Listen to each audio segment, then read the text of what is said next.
Support for today's show comes from Talkspace, the online therapy company that enables you to improve your mental health from anywhere at any time. Get matched with a licensed therapist from over 2,000 choices and message them whenever you need to.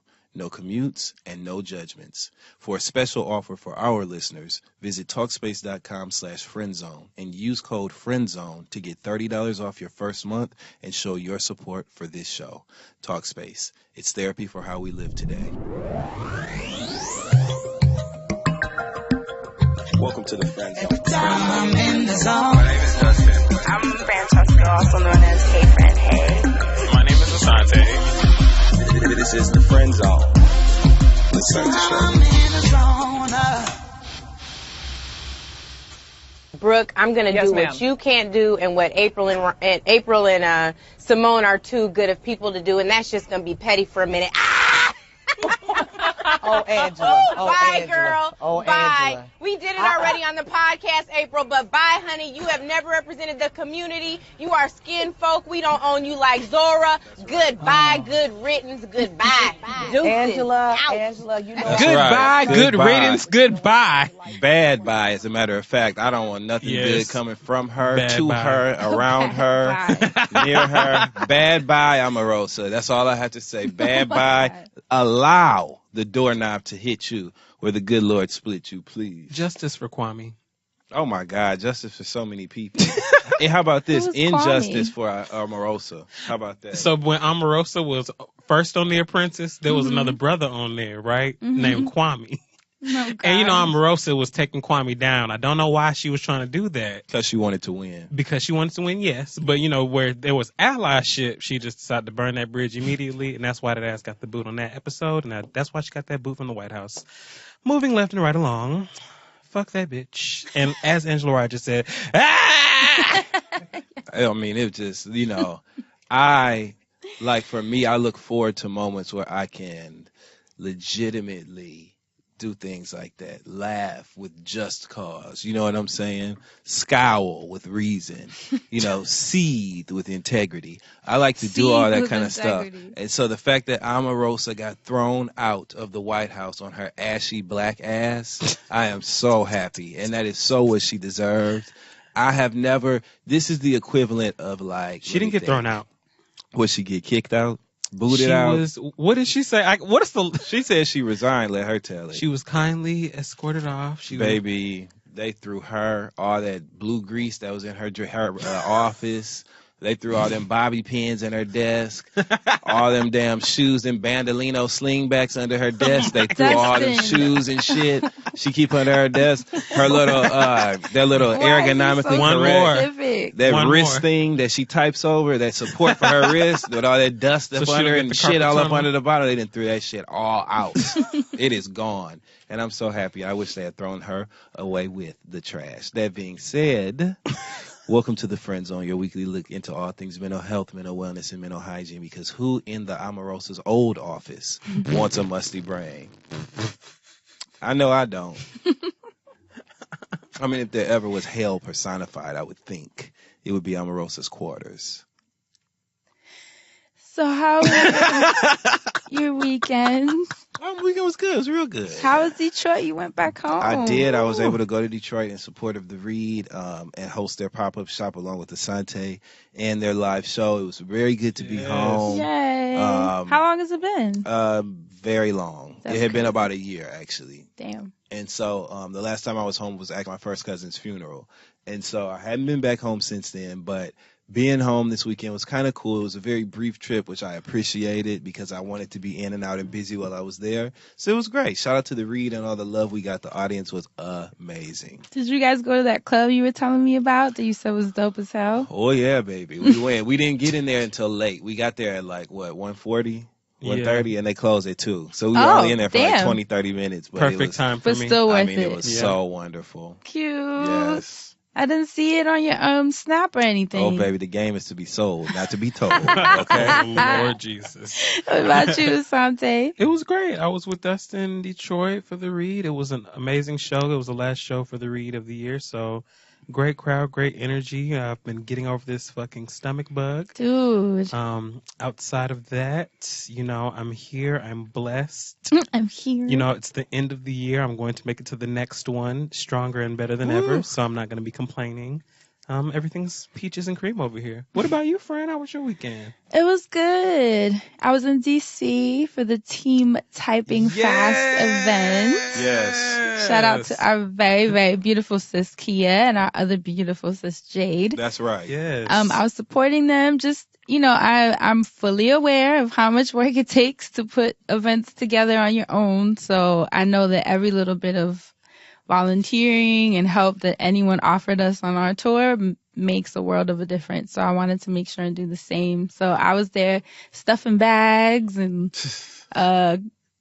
putting pans up and mopping floors and right. whatever she needed Okay. for me, buying groceries, just making sure that she was good.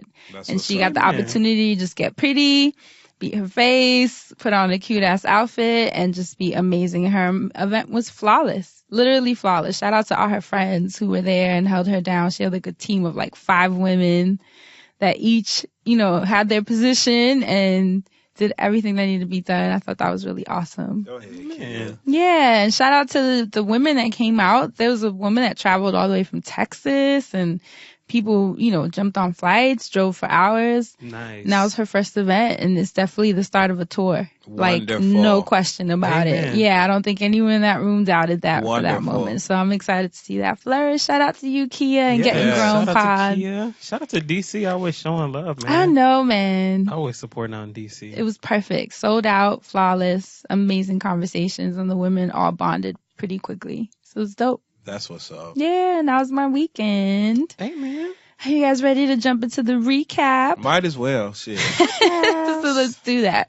So on last week's show, we talked about cryptocurrency. You guys tagged us up a storm to the man that ran the Chuck E. Cheese scam. Did y'all see those tags? Oh, my God. How could you not?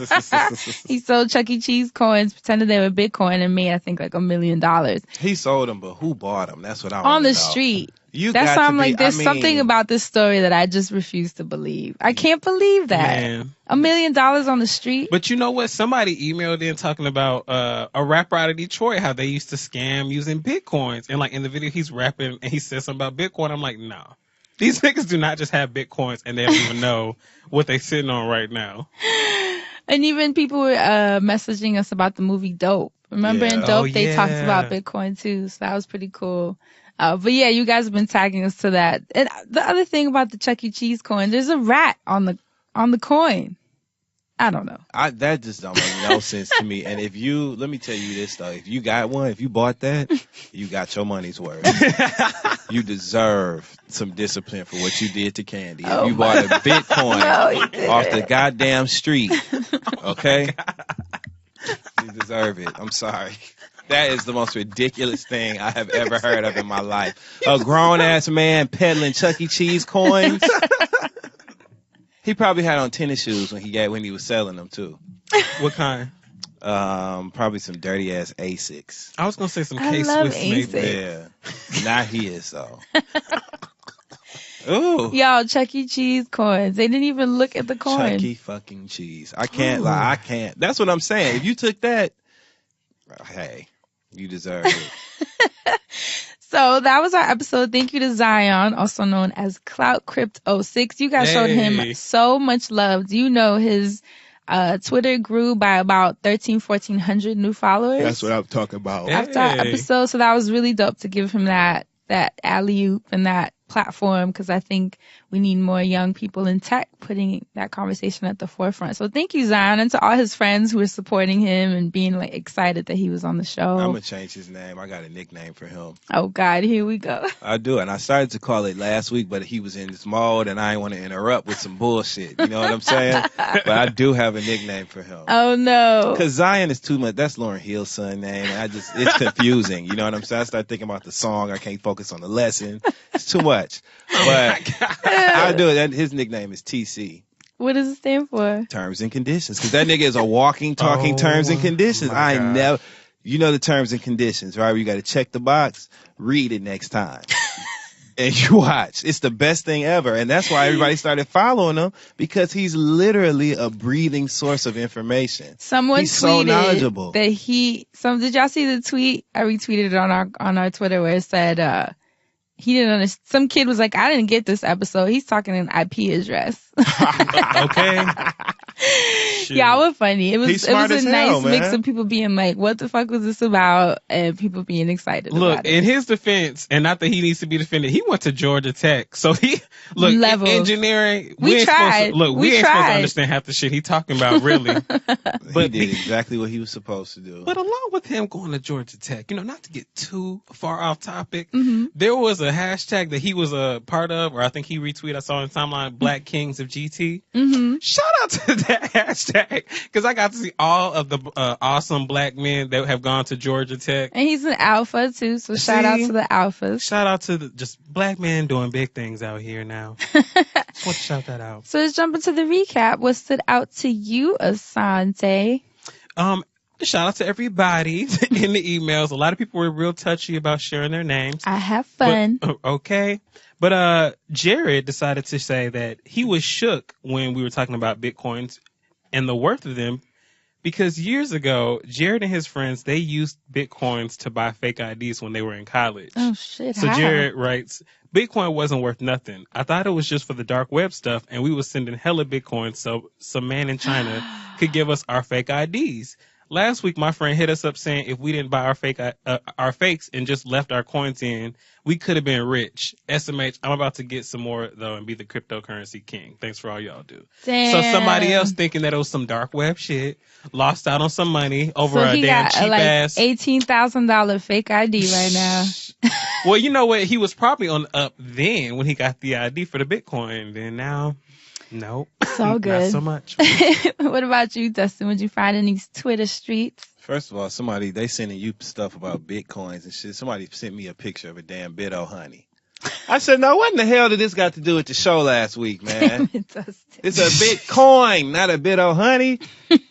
I don't know if you could get a Chuck E. Cheese token. I mean, nothing's impossible. Shoot your shot. Okay, shout out to Carissa DeLeon. That is CURISSADELEON, who said, I went to the 444 concert last night. My favorite part was when Hove played Blue Ivy's freestyle, and I knew all the words thanks to Look at Dustin. Shout out to you for paying attention, because I did, not to toot my own horn, but beep the fuck beep. I did transcribe Blue Ivy's freestyle on 444, and evidently it resonated with the people because they was able to go to the concert and enjoy the experience that much more. So shout out to you. I also want to give a huge shout out to Nigga Narration. That is, it is spelled as it sounds, who tweeted a hilarious video with the caption that says, me, quote, you need to calm down, her, and attached is a video of, I'll show the guys first so that they can see it. Attached is a video of a couch flying out of a third-story window, literally a sofa flying out of the window. So he's saying, you need to calm down. Her response is throwing the couch through the window. I thought that was just very indicative of what real life and real love is like. Hilarious, right? I also want to give a huge shout out to the one and only Diddy, who tweeted that this is the greatest freestyle in all of hip-hop history and gave props to none other than Black Thought, Tariq from The Roots, who gave a 10-minute freestyle on Funkmaster Flex's Hot 97 radio show. Iconic, the best freestyle I've heard in... one of the best freestyles I've ever heard in my life. I'll put it to you like that. Over 10 minutes of nothing but consistent, just lyrical prowess, metaphors, whatever you can think of and imagine. Not as if we needed this, but Black Thought definitely affirmed his status as one of the greatest lyricists of all time. So it's a lot more I could say. It's a lot more I could point out. I'm plugging your video with him. I would like to say that you can find a wonderful video, actually two that I did with him as a part of the Visit Philly video series for visitphilly.com. It's a really cool campaign. Me and Black Thought went around Philly eating cheesesteaks and tennis shoe shopping. Too cute. What more can you want? So it was great. Check that out, visitphilly.com. Anywho, I want to give my last shout out to the movie Mudbound's Twitter account, which is Mudbound movie. It's Oh, a I still beautiful haven't new watched. film. Yeah, I want to watch this I gotta on watch Netflix. that this week. It's on Netflix, and I just want to give a huge shout out to Mary J. Blige, who is nominated for all of the awards. and Yes. She just was nominated for a SAG award as well. So Oh shit. Go, Mary. Mary. roll on. Was the movie amazing? Mm-hmm. I gotta watch Mary it. was this week. amazing. It's on you. All right. So on SoundCloud, Well, before Oh. we get into the SoundCloud streets, friend, I just have one more person I want to shout out. Mhm. I want to shout out Fuck Your Taco. That's with a V instead of a U. They just tweeted us this picture that the Fader put up, and the caption on the Fader picture is, "If you had any doubts about joining the crypto movement, abolish them." And it's a picture of someone's Twitter account where they wanted to introduce their new cryptocurrency, the Bitcoin. not the Bitcoin. People are silly. I see, but the funny thing is, Shade always throws itself that the Bitcoin is on a penny. And I was just look. like, God damn, why y'all have to put her head on a penny like that? But that's all I had. Brent, what did you find over there on them SoundCloud streets? So Parcell asks, what happens when the internet is down or something on the net goes awry? How do we secure our investments of the different cryptocurrencies that we own? And then there were a lot of people saying, that's what I'm thinking. I was worried about that too. I guess you guys didn't catch the part where Zion was saying that you can buy cryptocurrency hardware, and he actually suggested it because it gets your coins. Once you buy them, it gets them off the internet and in your possession. They have a couple of ones. They have one called the Ledger Nano. They have a Treasure. You can literally just type cryptocurrency hardware wallet, and it will, and tons of them will pop up. The suggestion I've seen with it is to only transfer a teeny bit at a time, just to make sure that you have the hang of it and that it works before you transfer all of your coins. And that's just a good way to have control of your private keys, which is basically your power within the coins. And so in case anything gets hacked or any of the exchanges are down for maintenance, which happens now because of the influx, you have your coins in your hands. So thank you for that question. Now you guys ready to jump into this week's show? Oh, let's do it. So it's the end of the year, guys. Amen. Month 12. This is our last episode of 2017. Hey. I'm still like in October. Are you? What's happening in October? I don't know. I'm In your still like brain? in October. Like, I can't believe it's the end. I'm happy it's the end, but it just kept going, just going right past me. Really? Yes, I kept up, praise the Lord Jesus, but I almost got left behind a few times. See, I feel different. I'm already in January. Like, I'm on to the next. I'm like, what's new? Me What's too. coming? Like, it almost feels unreal that it's in less than 2 weeks. But I'm definitely, even though I feel like I need a break, to kind of get my ducks in a row and figure out what 2018 is going to do. But I'm definitely already in January. Like, bring it. Ready to position myself to have another awesome year. Absolutely. Right? But I had a couple of questions. Here's the first one. What's the biggest life lesson that you learned in 2017? Ooh. And please be honest. Okay, so I feel like I was having this conversation with myself maybe a week or two ago. I remember hearing all the time, when someone like disappoints you, they're like, "Oh, I'm human," or you just are supposed to know that people are people. Like, you hear these things all the time. Hurt people. You just hear these things that are like redundant as fuck. And you're like, okay, what the fuck does that mean? But like this year, I was really taught the lessons of like people being different, and there's nothing wrong with that. And it's evident we're all different. Like, you yourself have to stand holy and knowing that you are who you are, and that everybody's going to be whatever they're going to be. It don't matter what it is.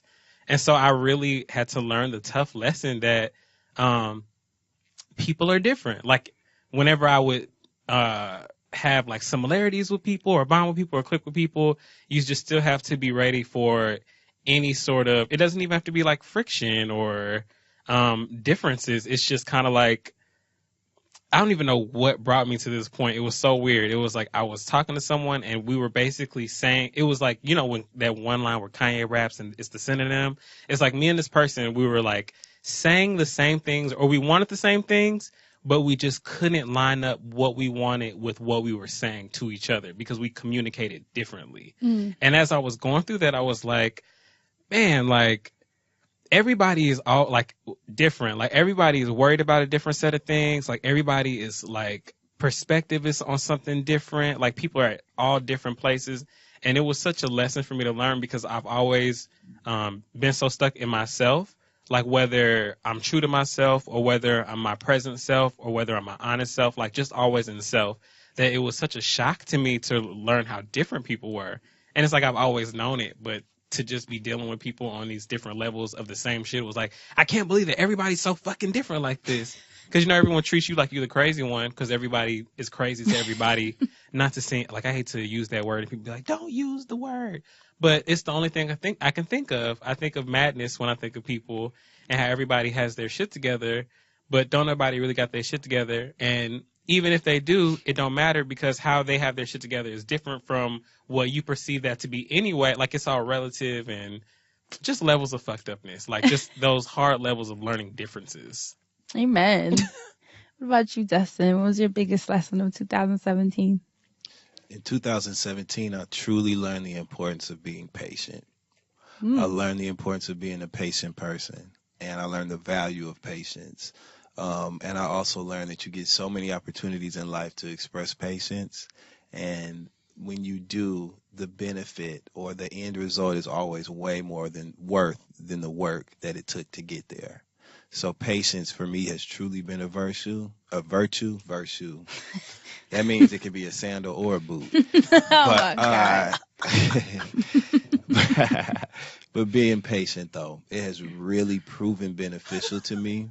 I know it's important, and I know that it will really help me to arrive at places of true understanding and peace. And I've also learned the value of that. So anything that can get me there, I'm more than willing to take it on full throttle. So patience for me has really shown its ass this year. I wish I could see his face when he's saying. Okay. What about you, friend? What about me? What's life taught your ass this year? Right? Whew. Where do I start? I think the biggest lesson has been judgment. Just how do I put it? I've been such a work in progress with judgment. Like, I want the best for people to the point that I can be hard. I won't be hard on them, but I'll be hard in how I connect with them because I want them to understand things so badly, and I want us to like connect on certain levels, and I take it so personal, and kind of like what you were saying, Asante, like people are just where they're at, and I always say it and I know it inherently, right? But sometimes when you like really love people and I mean this, you know, in friendships and business and just different realms, you just want them to want the best for themselves. And you want them to treat themselves well, and you want them to just like always operate at their highest potential and operate from a place of love and trust you and how much you love. But people have their own battles. And I think the biggest lesson this year, and even I think it was last year too, was just kind of like knowing how to step back and like letting people figure their shit out.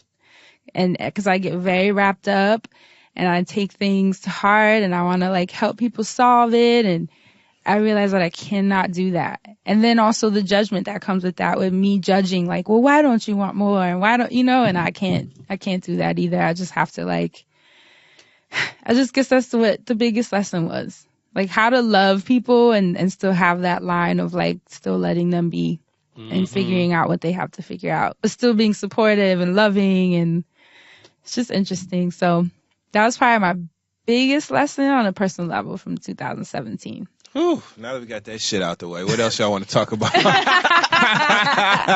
Think about them lessons. The lesson got to be learned, goddammit. And sometimes that learning curve is sharp. So, you know, whoo. Here's my second question. Go ahead, Fred. What's the biggest lesson you learned about yourself? God damn! Like something that you realize about yourself that you're like, okay, this can't come in with me into 2018. Oh, so it got to be bad. It don't have to be bad, but just something you realize about yourself Oh, you know this year. what? Oh, I have learned to be like that tree planted by the water and let my roots take up soil. I have learned the importance of being steadfast and unmovable in principle, Ooh. in foundation, Ooh. in fundamental, in core values, and in the things that matter. I'm Dude. not movable, okay? You talking about faith the size of a mustard seed. Well, my faith, this so happened to be size of a turnip green for me to get it. But I done got it now, baby. And so I have learned the importance Bruh. of letting your yes mean yes and your no mean no. I have learned that. I have learned. Damn, I mean, that's my answer. I can feel it coming up out of me as I talk about it at the table. Woo! Go ahead, friend. I mean, shit, that's my answer too. I think I've always been a people pleaser. I don't like confrontation. I like people to feel safe and comfortable, and always if I feel like if someone dislikes me I like to be liked. I prefer it. I prefer to be I prefer everyone around me to be cool and for me to be cool and everything to just be easy. But I've also, in that desire, have sacrificed a lot of my core values and my interests and what's true to me as a person and how I want to operate and how I want to move in life. And this year has, like Dustin said, no more of that. Like I've come to terms with the fact that whoever doesn't resonate with how I operate, then it's fine. Like we don't really, which ties into my other one. Like we don't have to rock. Like that's totally fine. It's totally fine. There's no beef. You should be around people that bring the best out of you, and I will do the same for me in business, friendships, and all things. And I think this is probably the first year I just feel really strong. I feel strong in my convictions, even though convictions are tricky because they can change. We're constantly evolving, learning, experiencing, figuring ourselves out.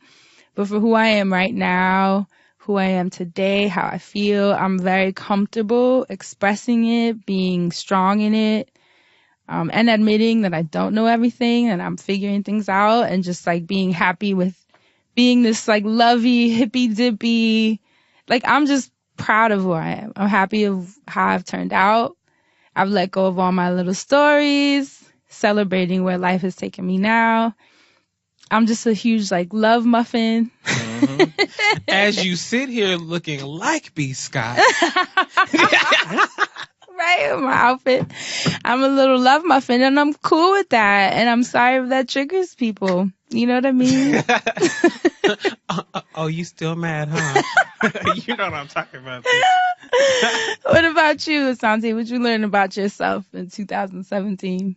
You know what? Remember I told you I talked to my best friend like a couple weeks ago, and she told me something that like really changed the game for me? Yeah. I saw her this weekend. Everything was gravy. And like we didn't have any sort of follow-up conversation or anything, but in seeing her, it just took me back to, I don't know, like the energy that I had before I left Atlanta. Like when I lived there, it was home. So like everything that was Asante and like made Asante was around me. So to leave that and to come to New York and become like a whole new Asante was like, damn, like the pieces of me now are all like stuck in Harlem. So to have my friend tell me like say that I'm the testimony a couple weeks ago, and then to be reminded of like who I was before and like compile that to who I am now, it really gave me like a new sense of whole.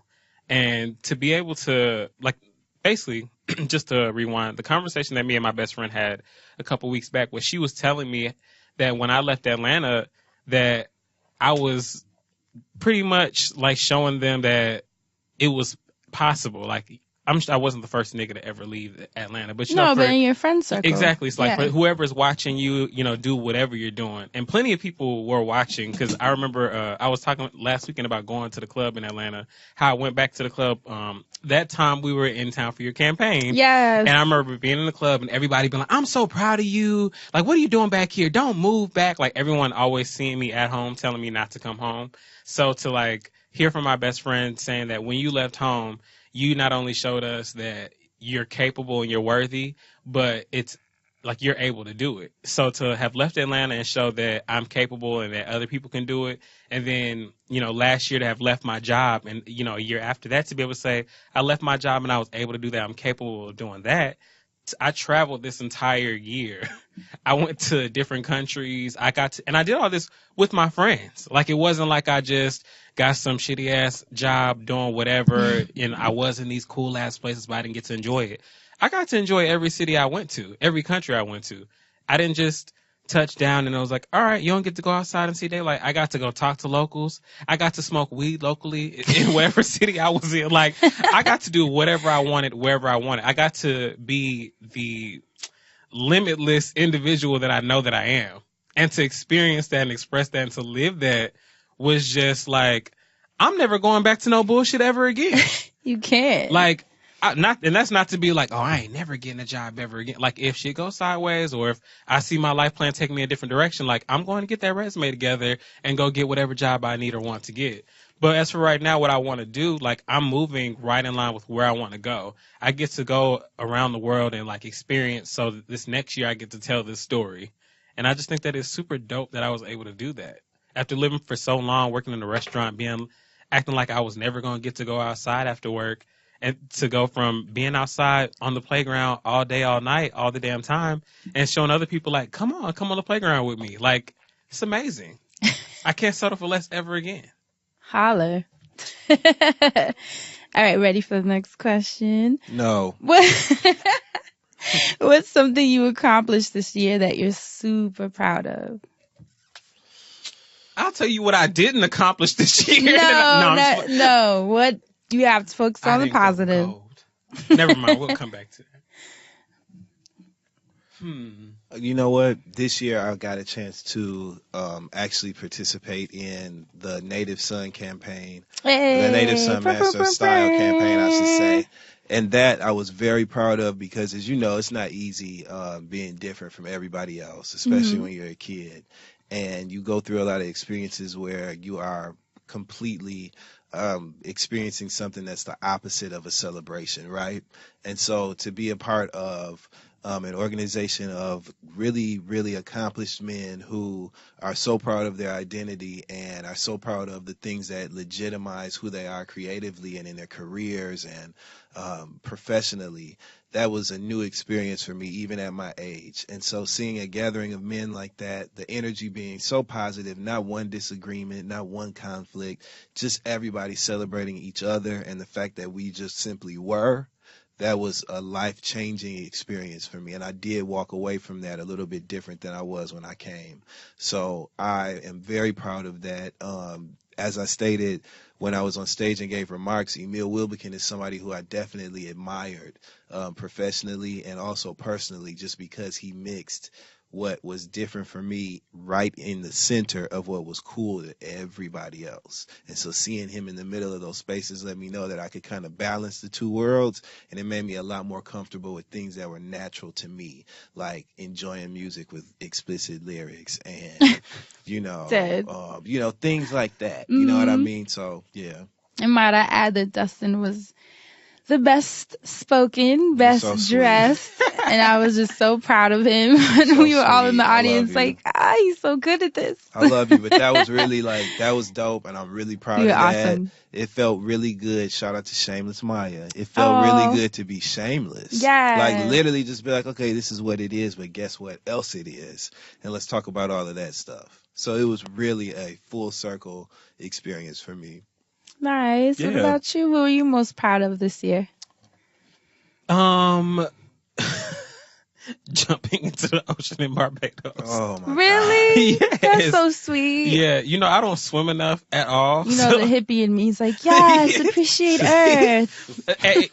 And Frank, when we walked in Barbados, I kid you not, me and Crystal probably kept looking at each other because we kept seeing you all up and through there. When you first walk into the house, my vibe, right? There was first your vibe, obviously the view when you walked in, but there was like the crystals, like by the lights and shit. It was like big ass crystals. It was like big ass like fixtures on the table of the elements, and you would have loved it. That's sick. But jumping in the water and playing with the turtles and stuff like that was really big for me, just because I feel like, small little fish in a big ass water in New York City, and you know it's just a bunch of fucking fish right next to your ass. So to be all the way out in Barbados and playing with turtles, and to look at the beautiful ass, like I said, limitless. Like to just think about being able to go wherever and do whatever you want, and being underwater, just out there like that, just gave me a feeling that I can't even explain. Like, I feel like unless you can get a good vacation, and even not a vacation, even if it's like a day or two, to just get somewhere where there aren't a lot of people around. And in you nature, especially. Definitely in nature, because when you have that sun, you know, that vitamin D, them rays, you need it. Mm-hmm. Just that and the water on your skin, like, it just does something to you. It rejuvenates you. It's like when Superman flies up and he just he's levitating in the sun for a little bit, recharging. Like, you need that recharge. It's true. And I needed that. I've never been able to, like, just relax like that ever. Right. So.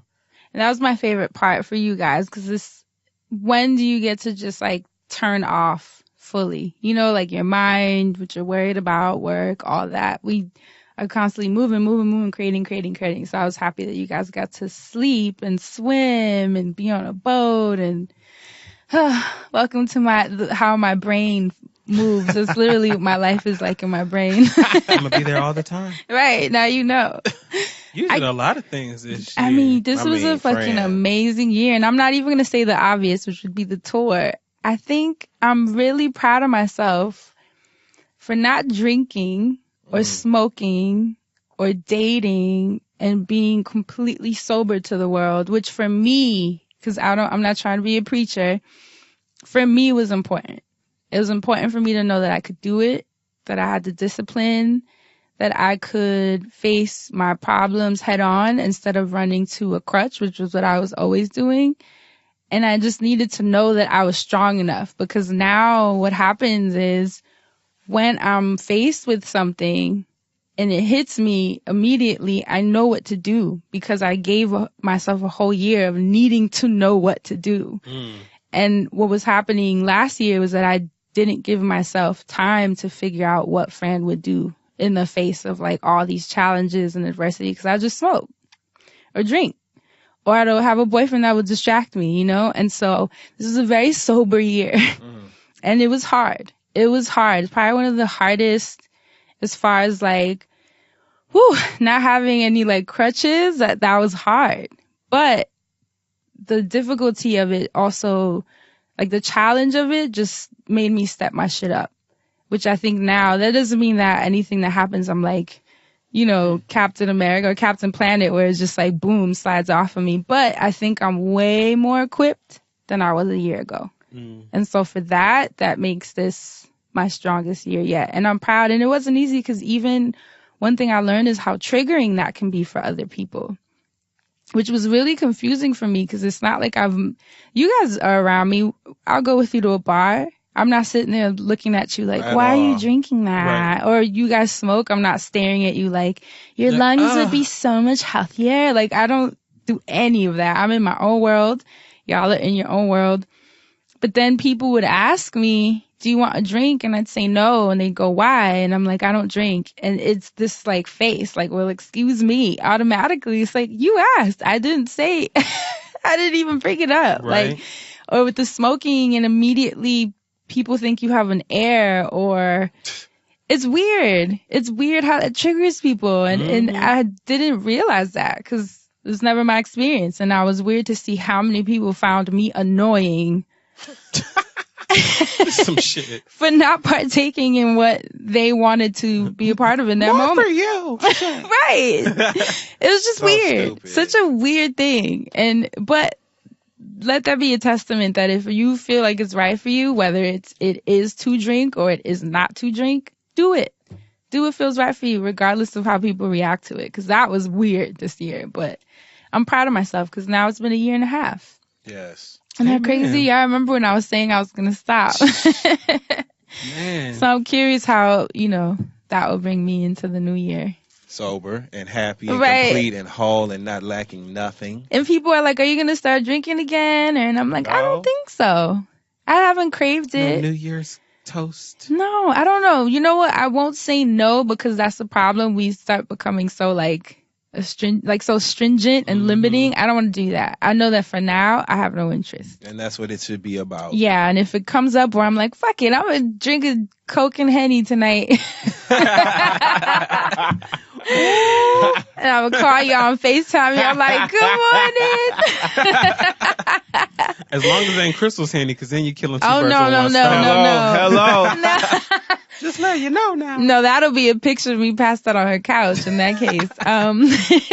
What's something you didn't accomplish this year that you're going to make sure to put your ducks in a row for next year? Next year, I have a goal that I don't even want to really speak about out loud. I feel you. But I absolutely have something in the forefront of my plan for next year. And this is not even a professional goal. It's a personal goal. And it's Yeah. something that I definitely want to accomplish. So there are 3 things that I'm going to focus on becoming more skilled in 2018.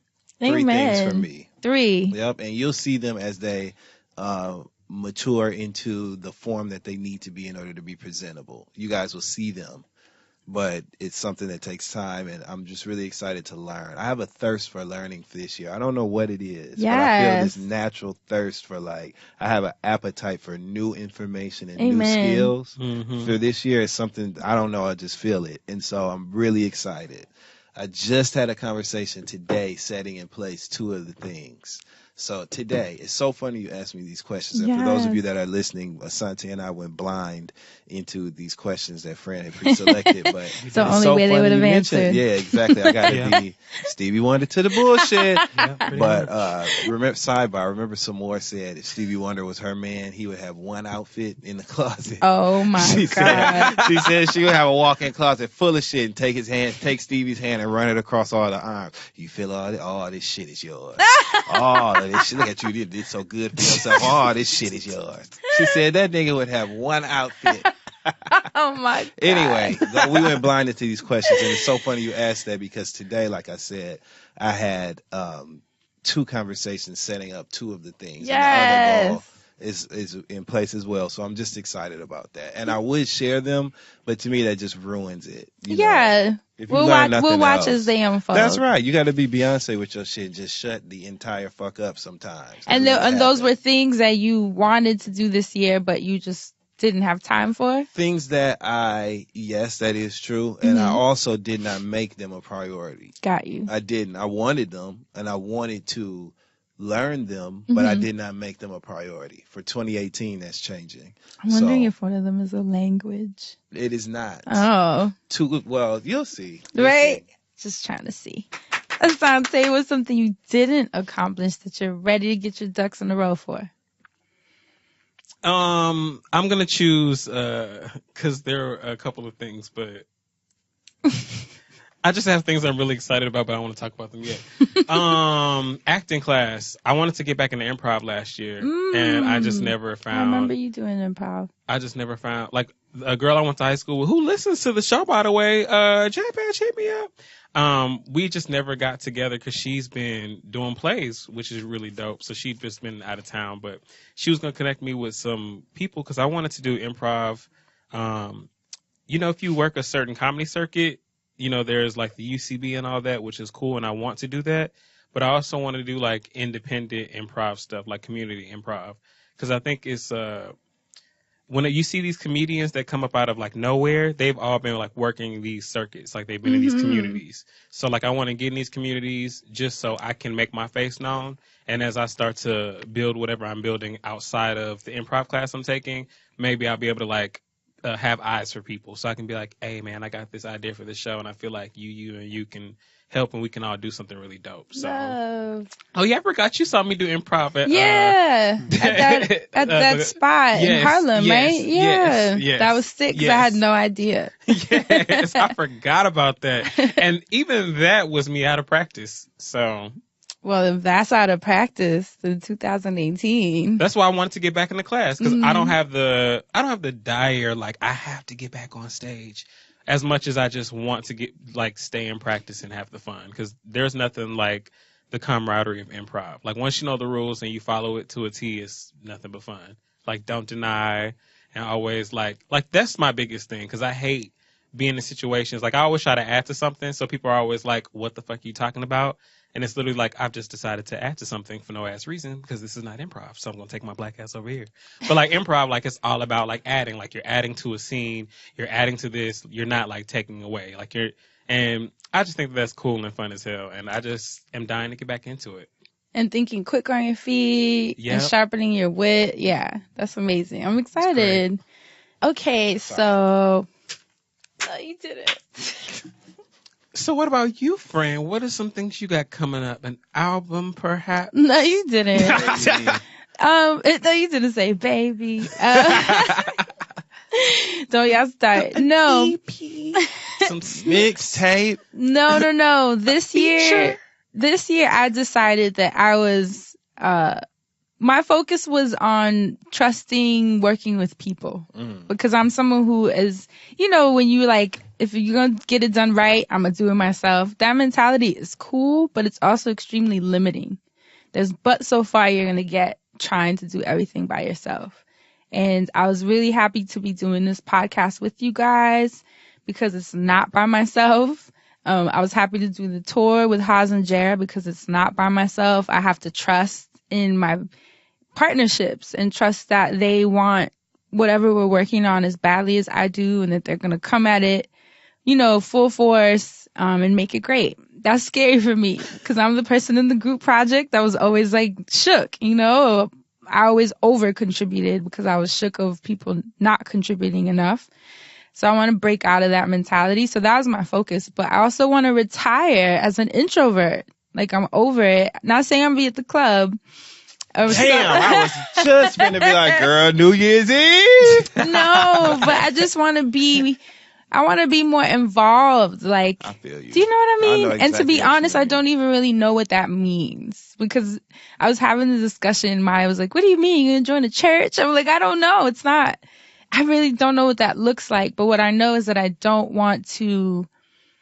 I've learned how to create my life comfortably for myself. Like, I know how to go home and set my mood and my lights and my food and my scents and whatever I want to watch and listen to. But like, you can't live like that. There's a whole world out there that, you can figure out. And that's the thing. I've traveled, I've been to college, so I've had awesome experiences, but I think I need to trust that there are more awesome experiences for me to have and, leave my house more. I know that's so weird to say, and I know Crystal feels me.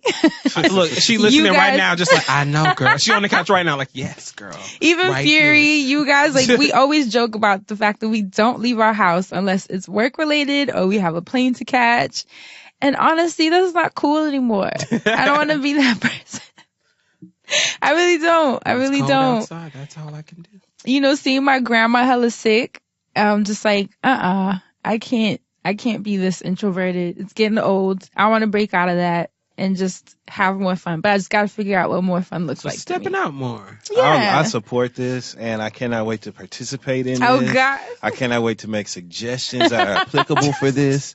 Like, I'm with it. We'll we see. stepping up. We stepping up. Hey. And maybe the things that you guys have coming out Yes. will be See? part of me stepping out because, And of the course, cool I'll be thing- supporting all of it. You'll also be going to the after party. Oh, my God. Let me start getting my cute clothes now. Bow, two-stepping out. All right, here's the next question. What did you do in 2017 that made it a better year than 2016? Whether it's on a personal level, an emotional level, business, how did you flip the previous year? I have been taking myself far more seriously than I ever have. And it's because I found clarity with a few things, and I'm more comfortable than I've ever been with myself. And so because of that it's given me, it's the weirdest thing that it gave me this almost sense of responsibility to like take myself more seriously. And I did, and I've really been applying myself. So I just want to work harder at being better at that and continue doing that. I want that to be like my life practice now. I just want to take myself more seriously so that I'm taken more seriously and afforded like greater opportunities. That's the shit I'm on. Amen. Sante? one thing that I did a lot of last year, I just got my ass in the back seat, which was fine. It was like, all right, I'm gonna just get in the back seat, like not a big deal. But I realized I love to drive, and I'm talking metaphorically, of Right. course. But I have so many things that I have done in the past, and I just kind of, I guess, at some point I took that for granted that I did those things. I just kind of forgot maybe. But I had to remember that I am more than capable of doing everything that I want to do and then some. So I have to tell myself more often than not, like, you can drive that car, you can drive that car, you can drive all the cars you want to drive. And that You doesn't just mean gotta get in. you just got to get in. Like, you just got to literally get behind the wheel. Like, it's literally, I'm the one with the key, but I'll always hand the keys to somebody else as opposed to just doing it my damn self. And I think that was something I had to learn really big this year, because more often than not, when I drive, the person that I would have let drive, they have a good time any damn way, and it's benefiting the both of us. And I think that as opposed to, you know, settling for whatever I settle for and then complaining versus just doing it how I want to do it the first time, or involving other people, or trying to figure out ways of being supportive or suggestive from jump, I think that there's a big difference in the attitude there than being the guy that just is going to be like, oh, whatever. Because y'all know how I am. I don't really care about shit. So I'm just like, whatever. And that's still my demeanor for a lot of things. But I told myself, if you really care about something, if you really want something, just speak up. There ain't nothing wrong with that. Because I think for the longest time I was told, like, not told, but almost made to feel that when I speak up, it's like, why are you doing that? Right. And so, Like, you don't have the right. right. So then I had to tell myself, like, I'm going to speak up and it's just going to be whatever. Like, it doesn't even matter why. There doesn't have to be an explanation. Like, I can just do it. You can do it. So I just told myself this over this past year versus the year before that. Because the year before that, I was still working at that job. So I was, you know, made to feel like I had to go through someone else. So that's kind of why I was like, I'm not really going to put my best foot out here. I'm going to just step out and see what's up. And then I decided after I left that job, fuck that. I'm going to just put my foot out there whenever I want to, and it's going to be how I want to do it. That's why even for the shows, I try to, like, dress a little something extra. Like, for the last show, I wore that gold number just because it was like Gold number. I was just like, you know, I'm going to wear something gold. Like, why not? As opposed to being like, oh, you know, just be your sporty self and that'll be whatever it is. I said, it's the last show. Showboat. You know, something for the friend zone crew. Everybody's friends. I want to feel good. I want to make other people feel good by looking good. And it was hella cute. It was cool. You had fun. We had fun. You know, You 2017, and I don't think I did enough of it in 2016. Sexteen, what's on my mind? Funny when I answer what it is. My relationship with God. I can't stand y'all. Talk about the alpha and the omega. I'm dead at Pearly y'all's gates. faces. That's why I didn't want to say it. You know, my relationship with God. Yes, friend. Not saying that, because we all have it to the degree that we want to accept it. It's always there. And I think I surrendered. Like, when I tell you I surrendered, where now I don't feel weird talking about it. You ever get that sense of, I don't know, I mean, I have to only speak for myself, but sometimes, like, tweeting about God is like a little, Look. you feel like, right. You feel like a little resistance in your body. Like, it's like, do I really want to say this? And even talking about God and spirituality, especially, I was like, how does that fit into what I do? Where, like, on YouTube, it's like wellness and beauty and health and, you know, fitness or whatever would come up in lifestyle. But it's just what I'm pulled to now. I'm so pulled to conversations on consciousness, not in like the Hotepi way, but more in terms of like science. Y'all know the things that I'm interested in, how our brains work, the chemicals are in our brains, how we relate to each other, how God fits into those conversations. And I am like, when I tell you I am in, like, I'm completely comfortable in my faith and how interested I am in it, how integrated faith has become into everything I do, whether it's on this show, the tour. It's just it's a part of me that I'm like strong in, and I'm happy because it has given me a powerful year. You know, like I just feel good. I feel safe. I feel comfortable. I feel like I can deal with whatever comes my way and not fear sounding all like churchy. And I listen to TD Jakes. Me and Kia were geeking out because I had no idea that she loves TD Jakes. I had Baby, no idea. If that was there for the wine. Oh my God, we would say we're gonna go to Mega Fest together. She'll take you. She'll take you. She'll She'll take take you. I too will attend. I Mega too will Fest, 'cause attend. You know the music is good. at Yo, Mega Fest. I It's a was celebration. listen. Can we go? Yes. I don't mind. I was don't so mind. hyped. I was like, Kia, I'm coming with you. She was telling me how awesome it was. It happens every other year, so we just missed it. We have to wait. But we were geeking out about his podcast, just talking about him, and it really made me happy because that's a side of me that not too many people around me are into, and I respect that because it's fine. I want people to be into what they're into, but it is nice to have friends and you can geek out about God or Mega Fest or TD Jakes. People really don't expect that about me. Man. And it's fun. It just reminds me of how complex I am, how multifaceted, multidimensional, like where you can love Big Frida and crack up about all the different parts of it. But then we over here geeking out about MegaFest, and then we're looking at science journals, and then, I love that. And I think that's probably what 2017 was different for me than 2016 is that I fully stepped into all aspects of my personality openly. I support myself and how I may feel I fall short, not based on what people think I fall short, fixing what I need to, exploring what I want to, talking about what I want. Like, I just feel good. You should feel good. Ain't nothing wrong with talking about God. Dej Loaf did it. See, but I just never really was in that space. Where did she talk about God? On Try Me. She said, Rock that Why all did I white when I'm ask him? feeling she's godly. like, rock that all white when I'm feeling godly.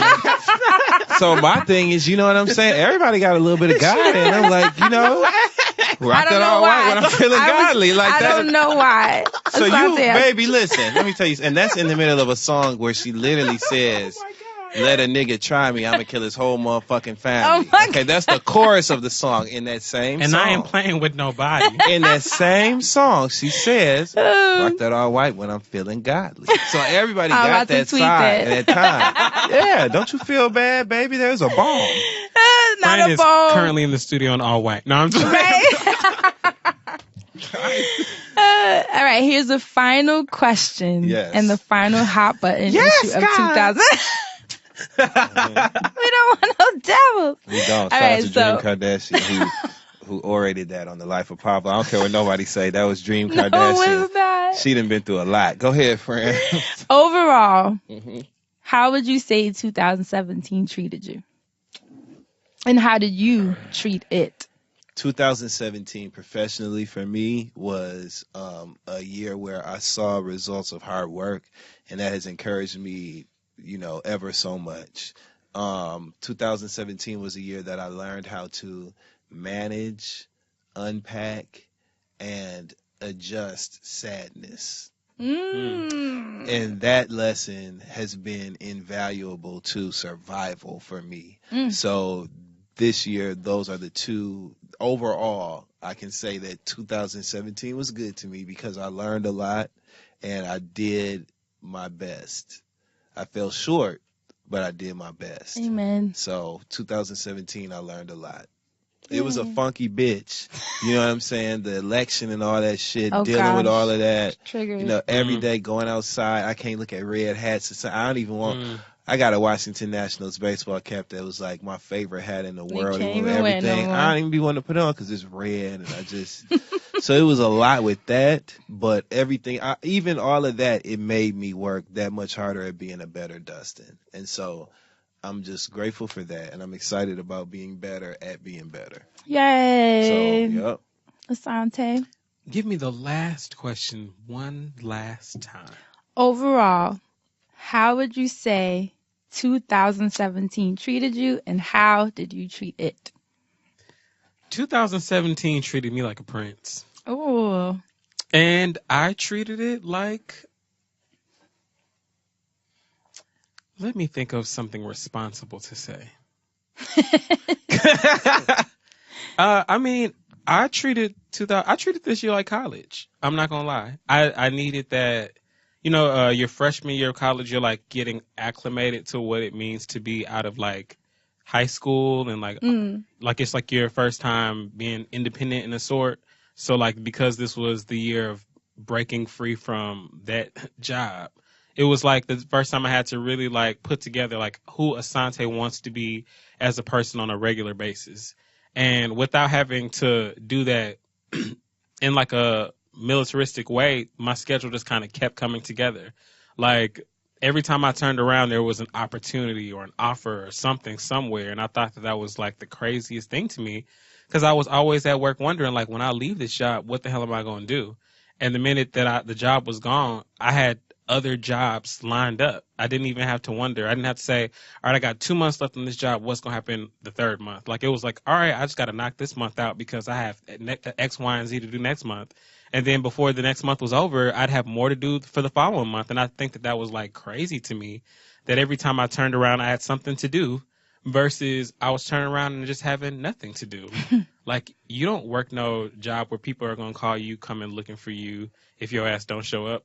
But I was doing things where I wanted to show up, and I don't have to be here on Tuesdays. Like, I want to be here on Tuesdays. Right. I get to talk about music on Tuesdays. I get to I'm talk happy to be here. trash TV on Tuesdays. Get to go sit in the weed room and smoke on Tuesday. Like, there's like, it wasn't me dragging my feet to go be somewhere that I didn't want to be. And it was, you're going to a place where you don't want to be because you're not giving your best self, or you're not feeling wanted, or like you're contributing. So for me to come here and then to be able to contribute and to, go on the road, and people reinforce, things that I wasn't feeling. So for people to reinforce that I'm helping people, it was kind of like, damn, like I am out here doing something right. It was just weird to me this past year to learn that I learned in more ways than one over this last year how valuable I am. And I thought that was, it's still off for me. Like, it's still like college. Like, you're not going back to high school. You're not going to see your teachers from freshman to senior year somewhere. You're not going to see the faculty members who were never your teachers, but y'all still used to like make fun in the hallway. Like, you're not going to see these people on a regular basis no more. Like, when you're in college, you barely see your damn roommate freshman year, let alone someone in your class, because the class, people drop all the damn time. Like, it's like a new life. So for me, it's a new level. It's weird, and it's still kind of hard to adjust. But 2017 took care of me. Amen. So remember when you guys were in Barbados, and I was telling you that it was like one of the hardest weekends I had in a minute? Yes. Mm-hmm. So obviously I didn't talk about it then because I just wasn't ready. And it's nothing like life or death. But so y'all know that I had made it a thing where I was like, I'm going to reach out to my dad and try to like work on where we have a disconnect. He's like never really cared to be a part of my life. But I've also heard so many stories on why. And I wanted to give him, as a man, as an adult, the opportunity to like speak for himself. You know what I mean? Because everyone from his brothers to my mom's cool. She's never shit talked to him. She never called him any names, nothing. But everyone else, my grandmother, I'm actually like close to his side.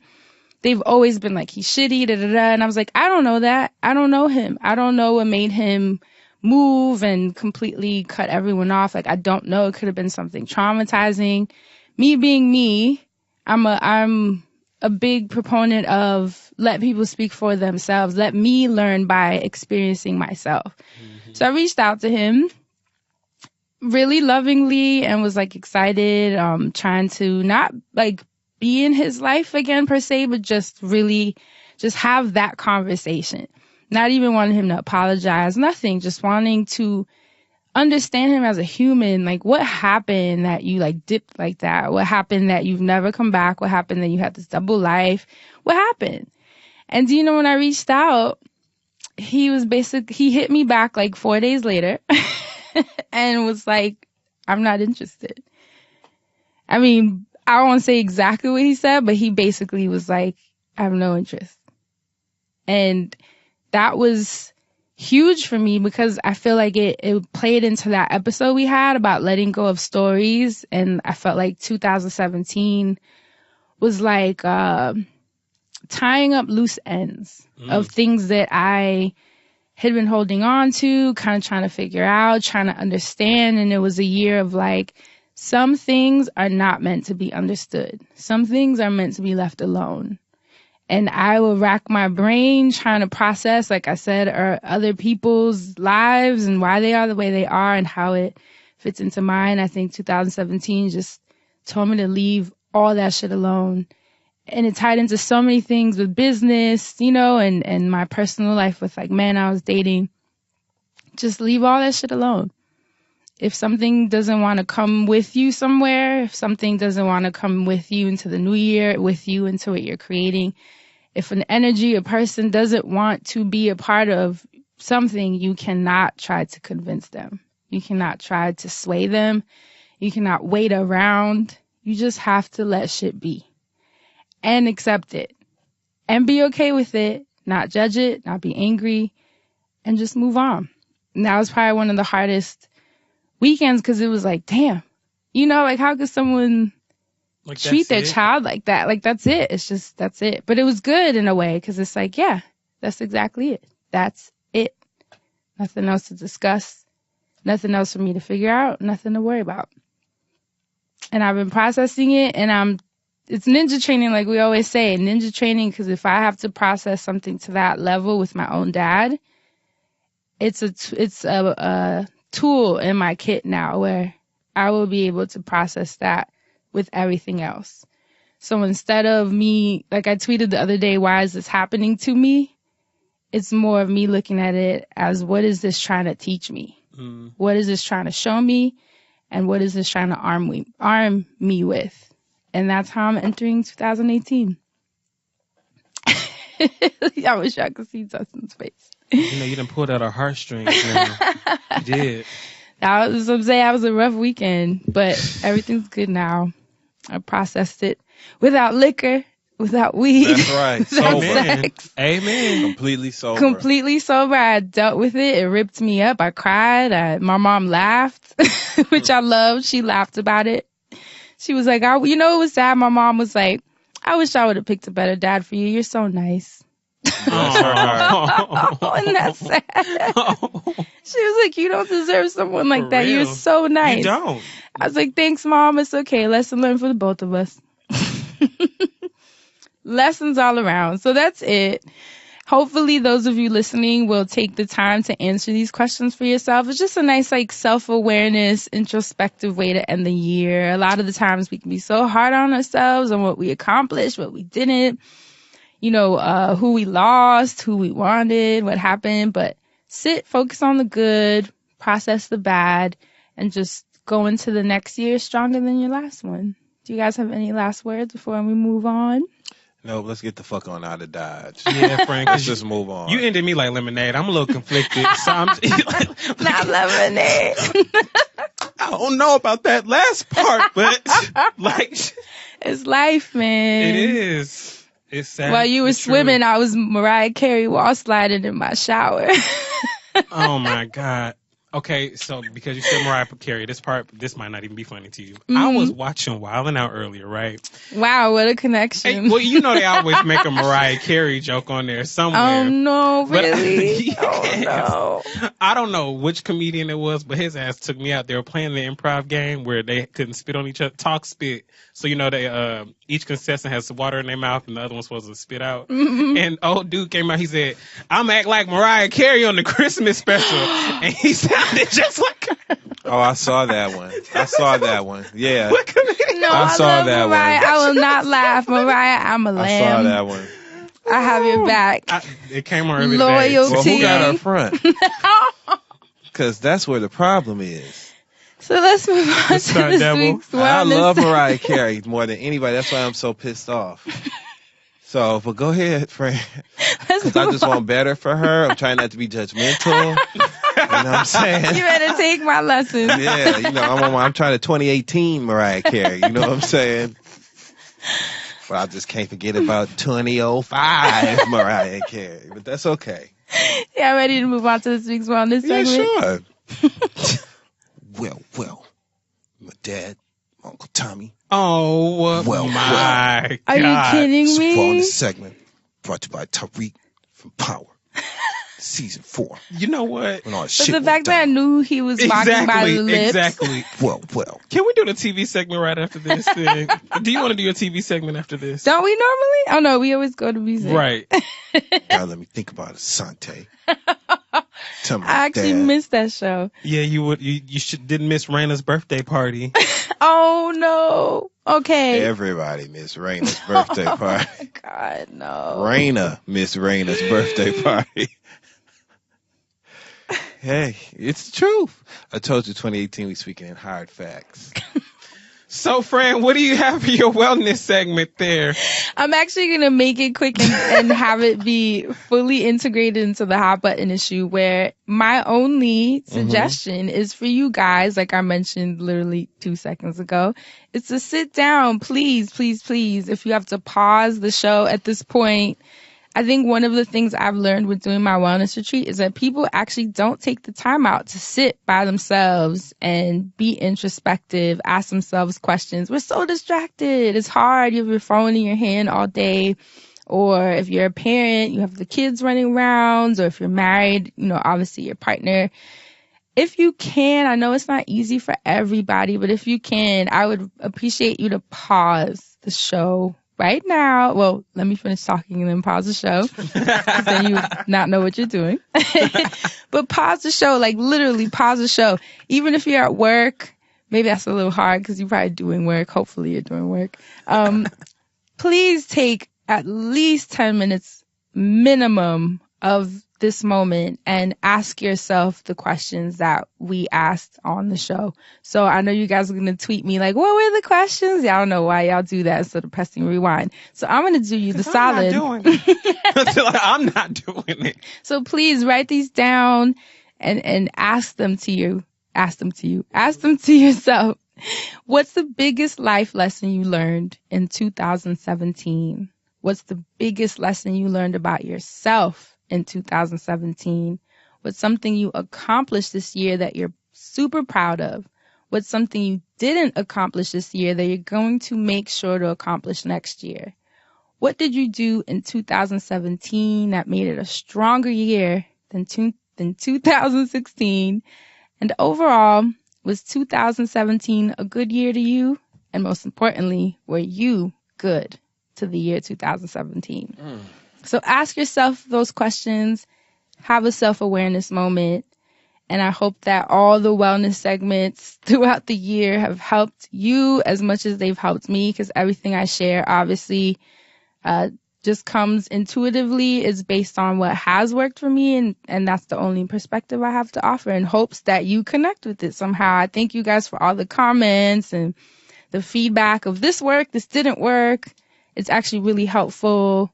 And I love you guys. And that's it for this week's wellness segment. Support for today's show comes from Birchbox, a company that was created for women by women as a better way to shop for beauty. Birchbox is a beauty subscription service that delivers 5 samples ranging from healthcare, skincare, and makeup products to your door every month. Brands vary from well-known to indie, and each box is personalized based on the recipient's beauty profile. It's a great gift for any of the women in your life this holiday season because it's quick and easy, yet always personalized. Plus, it keeps on giving, even after the holidays have come and gone. Gift subscriptions start at $30 for 3 months and are also available for 6 and 12-month periods. It's perfect as a last-minute gift, too. Simply download a beautifully designed certificate and gift it immediately, or treat yourself and opt for a monthly self-subscription. Gift today and save 20% off all gift subscriptions when you go to www.birchbox.com/friendzone and use the code FRIENDZONE. But hurry, this limited time offer is only available through December 25th. Again, just go to www.birchbox.com/friendzone and use the code FRIENDZONE. They recently sent us a box, and they put this cloth called the makeup eraser in it, you guys. Y'all know I don't wear makeup, but I do wear mascara on the occasion that I need to look less sleepy. And this thing is like sorcery. It's a cloth that literally wipes across your face and takes the mascara off. I still don't understand how that works. It leaves no marks on your face. I'm not even trying to sell this product. But the fact that Birchbox knew to through that. You hear me? That's how excited I am. They gave you the magic eraser and you don't know what to do yourself. Right, erasing my words. They knew to throw that in my box. I used it, and then I felt extra cool because since I'm not part of the makeup scene, I hit my friend Maya, who is part of the makeup scene. I was like, have you ever heard of the makeup eraser? She was like, what do you know? You got to school her right quick. Right, and I felt cool for a minute. Yeah. So thank you, Birchbox, for keeping me hip. And those of you that are my glam dolls, definitely look into this box. It's perfect for the holiday season. Today's episode is also brought to you by Stitcher Premium. You know Issa Rae from her hit HBO series Insecure. Now you can listen to 2 seasons of her acclaimed podcast, Fruit, on Stitcher Premium. This gripping audio drama tells the story of X, an African-American pro football player on a journey of self-discovery and sexual exploration. Written and directed by Issa Rae, the Sarah Awards say Fruit raises the bar on what is possible in audio fiction. Treat yourself for the holidays and start listening to Fruit now. Plus, Stitcher Premium has a great holiday deal going on for a limited time only. Get 30% off Stitcher Premium when you use the promo code FRIENDZONE30. Just go to StitcherPremium.com/fruit and use promo code FRIENDZONE30 for 30% off. That's StitcherPremium.com/FRUIT. Let's jump into, so you said don't jump into Mr. Music Man? I mean, if we can, I can take a little break. Okay, so let's jump into TV Land. What you got for us this week, Dustin? People missed you last week. They were in the SoundCloud like, where's the TV Land? They wanted to know what was happening on the television shows. There's a lot to talk about, so let's talk about it, shall we? Shall we? Okay. First of all, Little Women Atlanta is back. Okay. Now, everybody knows, right, that I have stood the test of time when it comes to Little Women Atlanta. Uh-oh. And I love that show. And they are back. Mani is my favorite character on the show. For those of you that watch, Mani, M-O-N-I-E, baby. Mm-hmm. Okay, and her what she often said back when she used to be a little bit more hot-tempered than she is now. She used to tell them in the middle of her going off, because these bitches will get monetized. That's what she would say. Her going off would probably get monetized. So that's really all I need to say to make you guys want to watch it. But if you need more, it's been so good. Everybody pregnant. One of the twins, she pregnant. Tanya, she pregnant. About to have a baby. She been pregnant. She was pregnant all last season. She pregnant again. Wow. Relationships are going on. Juicy's hair is blue, which doesn't make her look juicy. It makes her look a bit more dry, but nonetheless. Wow. Minnie's on there.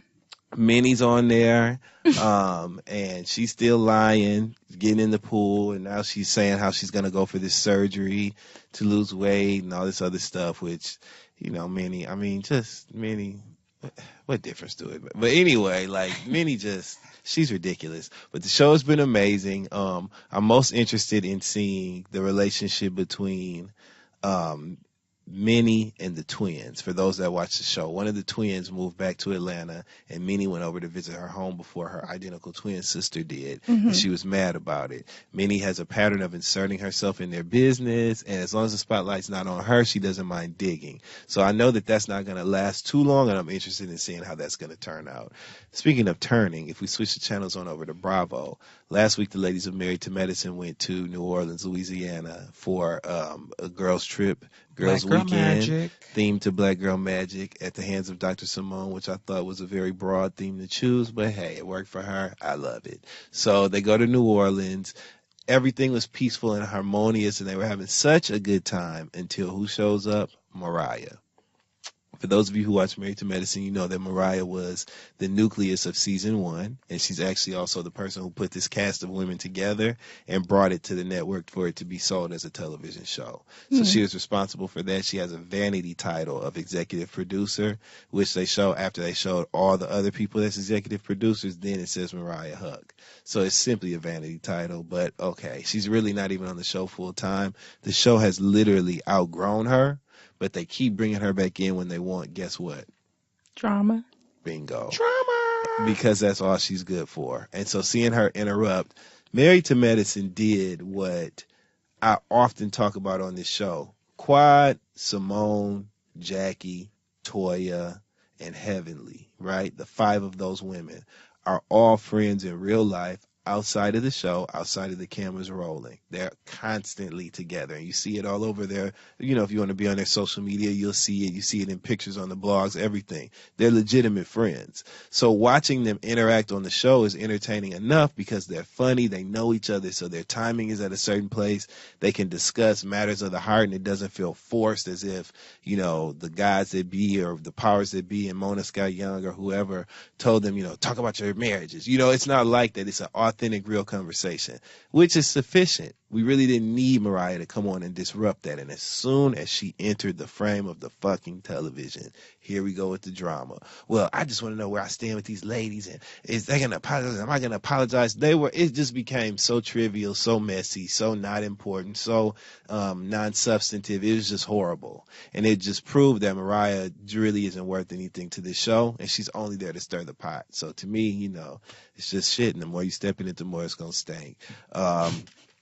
I loved them being friends. I thought it was hilarious that Dr. Heavenly didn't want to go in the voodoo shop because she heard the word voodoo and she immediately was just, you know, no, and all that other shit. But it was so funny to me. Yeah, she immediately wanted to go drinking afterwards. So do with that what you want. You know, she didn't want to go in the voodoo store because of her Christian principles and values. Right. But then she wanted to go get drunk. So, you know. Oh, God.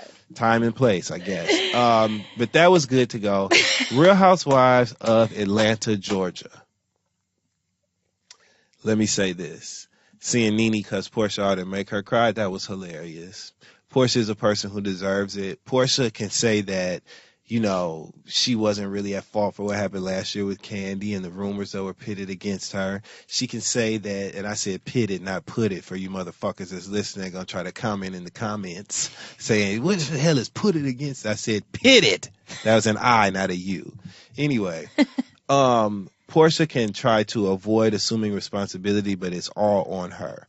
Portia can say that Phaedra told her a lie, but Phaedra did not hold Portia's hand and, you know, put a gun to her, you know, fake butt and say, you know what, you're going over there. You're going to accuse Kandi of doing this and you're going to say it. Portia gleefully took that information that she was given, decided when to use it against Kandi, and did that.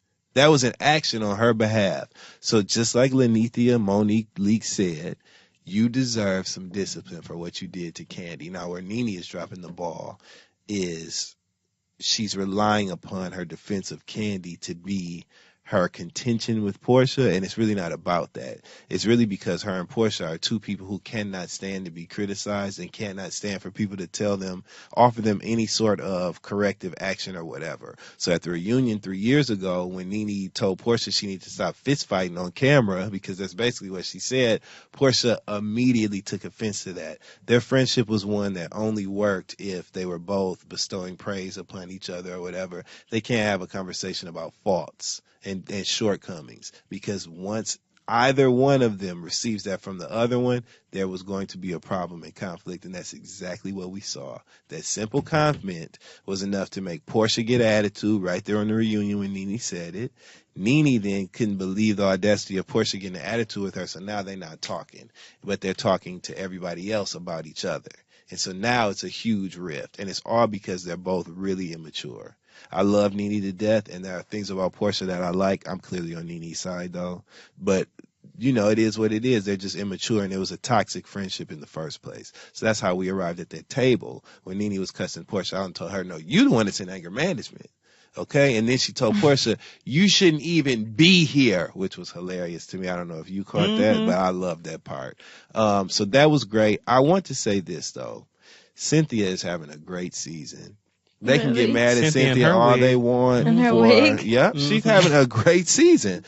I think it's so interesting for once. One of these fucking housewives got divorced and finally went out and started living and dating, and you see them still engaging. You see her and Peter still doing business together and having a playfully flirtatious banter with one another, just like you would with your ex-husband if you were on that good of terms. You see Cynthia going out dating, talking about won't she have sex? It's just great, and it's interesting to watch, and it proves that it doesn't always have to be people cussing each other out for a reality show to be good.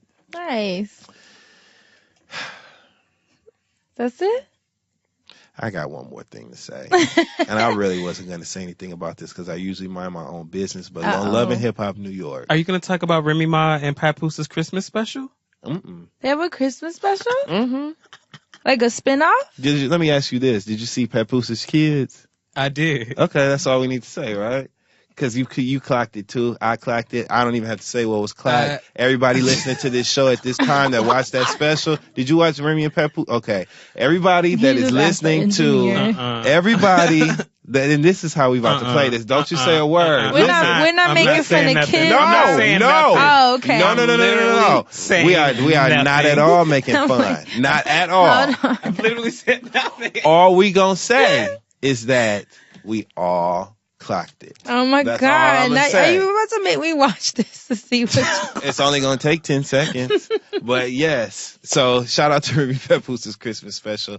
And I When guess is it? What's the Christmas special? It's a show about them. It was a 1 hour special that came on after Love and Hip Hop New York that showed them going to this big home beautiful home that they purchased in Raleigh, North Carolina near her family, Cute. where they're going to transition into moving full time.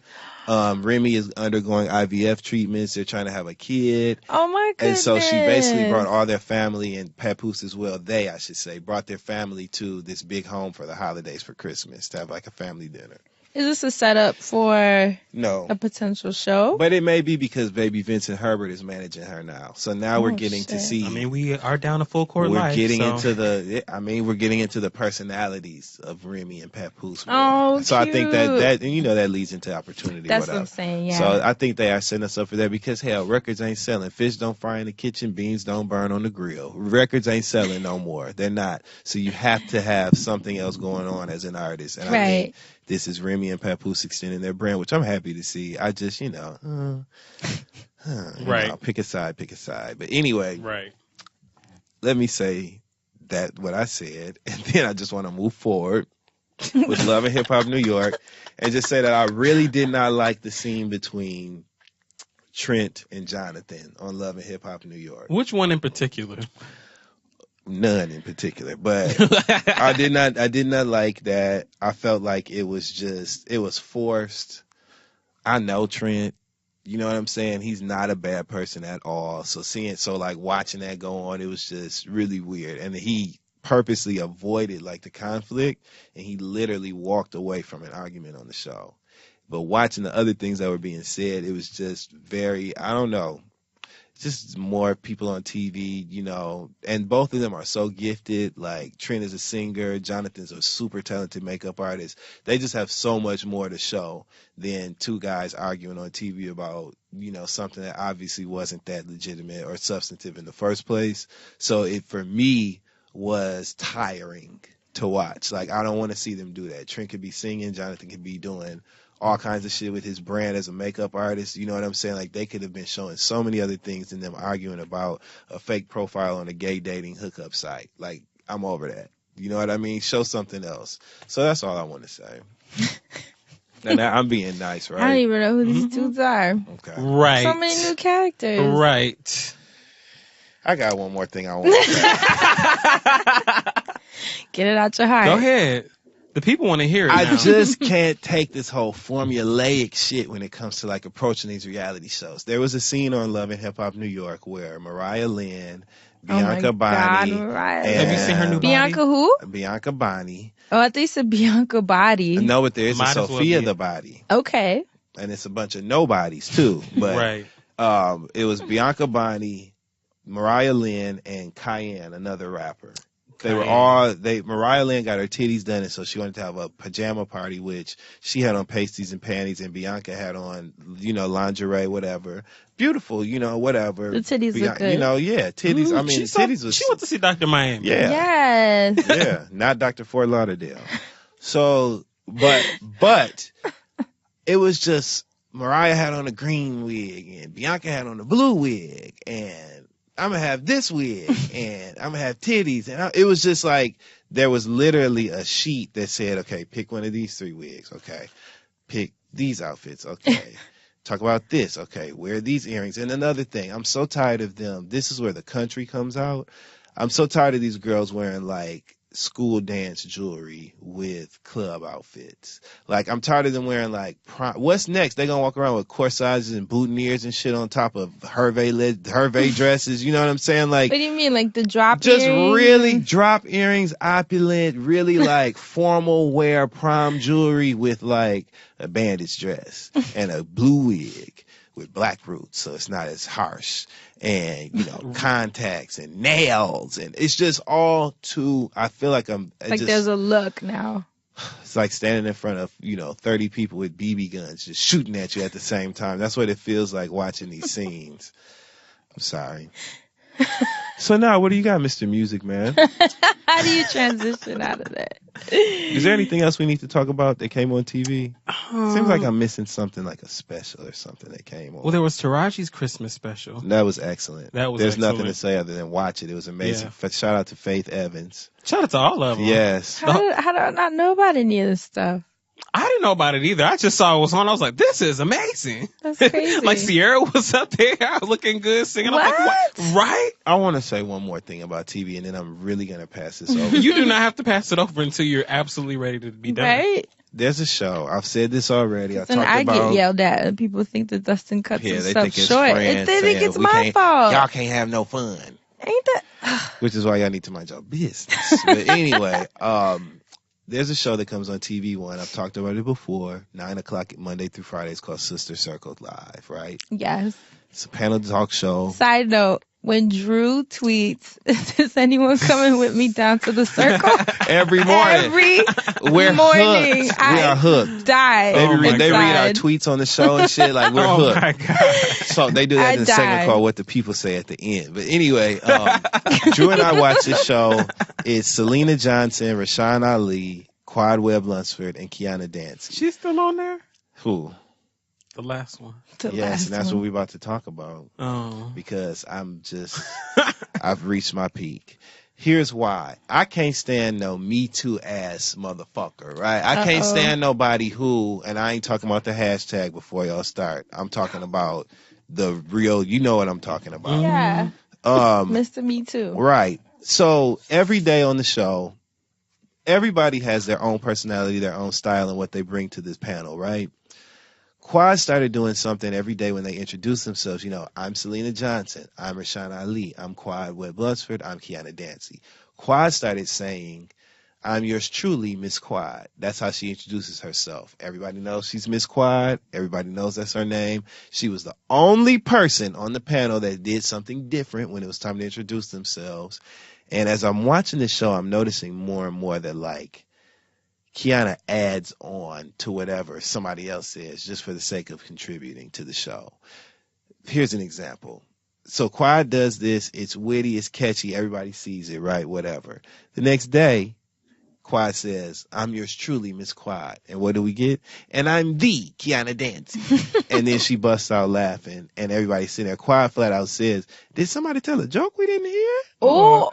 Damn. Right. Do they not like each other secretly? It's not catty. She does it in a playful way, but I know that gets Deep on down, her nerves. yeah. And so, and it doesn't even read to the viewers as like original or just, it's not beneficial. It takes away from the integrity of the show. It really is irritating. It really pulls you down because you know that she's only doing it because Quad just did that. So you feel like you got to do something.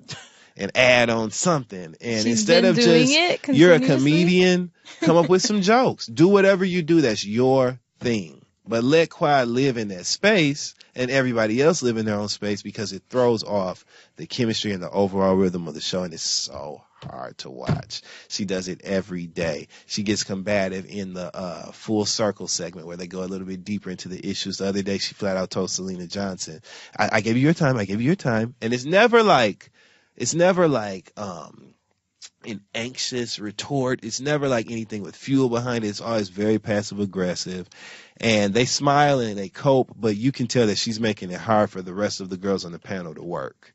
That's the thing. She's disrupting the creative process and them just having a natural conversation and flow to the conversation. I am sick of Kiana Dancy. I'm tired of her.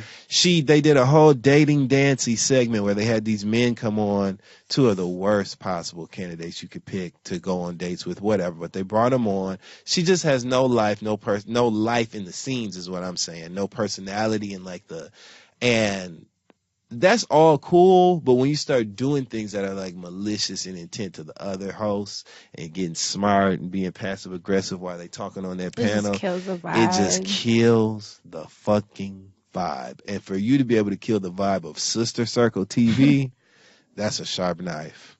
So I'm just tired of Kiana Dancy, and I know that other people that watch that show are too, so I just wanted to put that out there. Listen, I hope they all keep eating. I hope the show is successful and stays on forever. I watch it, and I want Kiana to do better and get better because I don't want to see her replaced and have to learn somebody else all over again. I would like for the original 4 co-hosts to work, but I just don't see it happening, dog.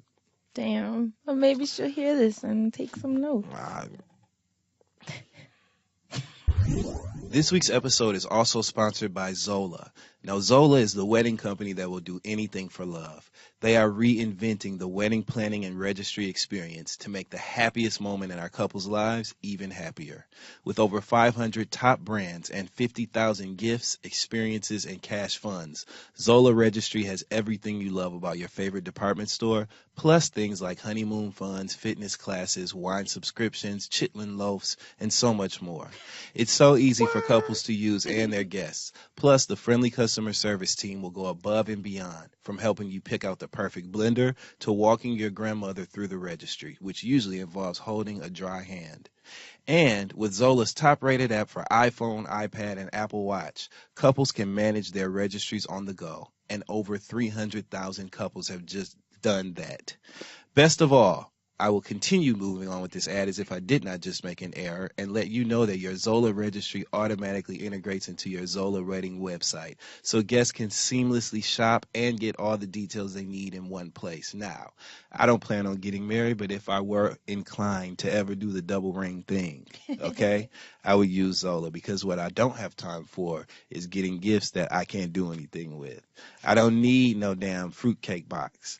I don't need no cheap-ass iron that is worse than the ones that's in hotels. I don't need any of that, but I can tell you what I need, and you can get me what I need, and then I'll have what I need. And that's where Zola comes in need for those who are in need. That's right. To sign up with Zola and receive a $50 credit towards your registry, go to zola.com/friendzone. That's Zola, once again, zola.com/friendzone to sign up for a $50 credit towards your registry. Now we're going over to the music, man. What you got for us this week? Damn. All right. Well, for the last Music Man segment of the year, I had a playlist that I owed to the nation, and The nation. the playlist is out. The playlist that I have concocted is called December Diddy Bops. People have harassed me for this playlist. I did not know how I was going to put it together because I was like deathly ill this weekend, but I made it. The playlist is best served on shuffle. Amen. Because the vibe that I put to it is just a vibe. It doesn't have to be the vibe. I just want to give you all a bunch of tracks of people that I've been listening to each month this year, which is why I made a playlist every month starting from March, I believe. So if you have Spotify or Apple Music, I have playlists available for all of those for every month this year, starting from March 1st on Spotify and Apple Music. Those are the only two. I don't have it on Tidal, and there's definitely no way for me to do this on SoundCloud. People always ask me to playlist on other platforms. On SoundCloud, if I playlist, it's not going to be people you know. It'll probably be strangers. On Tidal, if I playlist, it will be the same as the other two platforms. That just means someone has to pay that monthly fee for me. Now that I've gotten that out of the way, I was supposed to make two other playlists. The Christmas playlist is going to be out on Friday, so you will have that to twerk around the Christmas tree too. Tweet me if you want the link. And the other playlist that I was going to do was going to be a wrap up of my favorite songs of the playlist pledges of the year.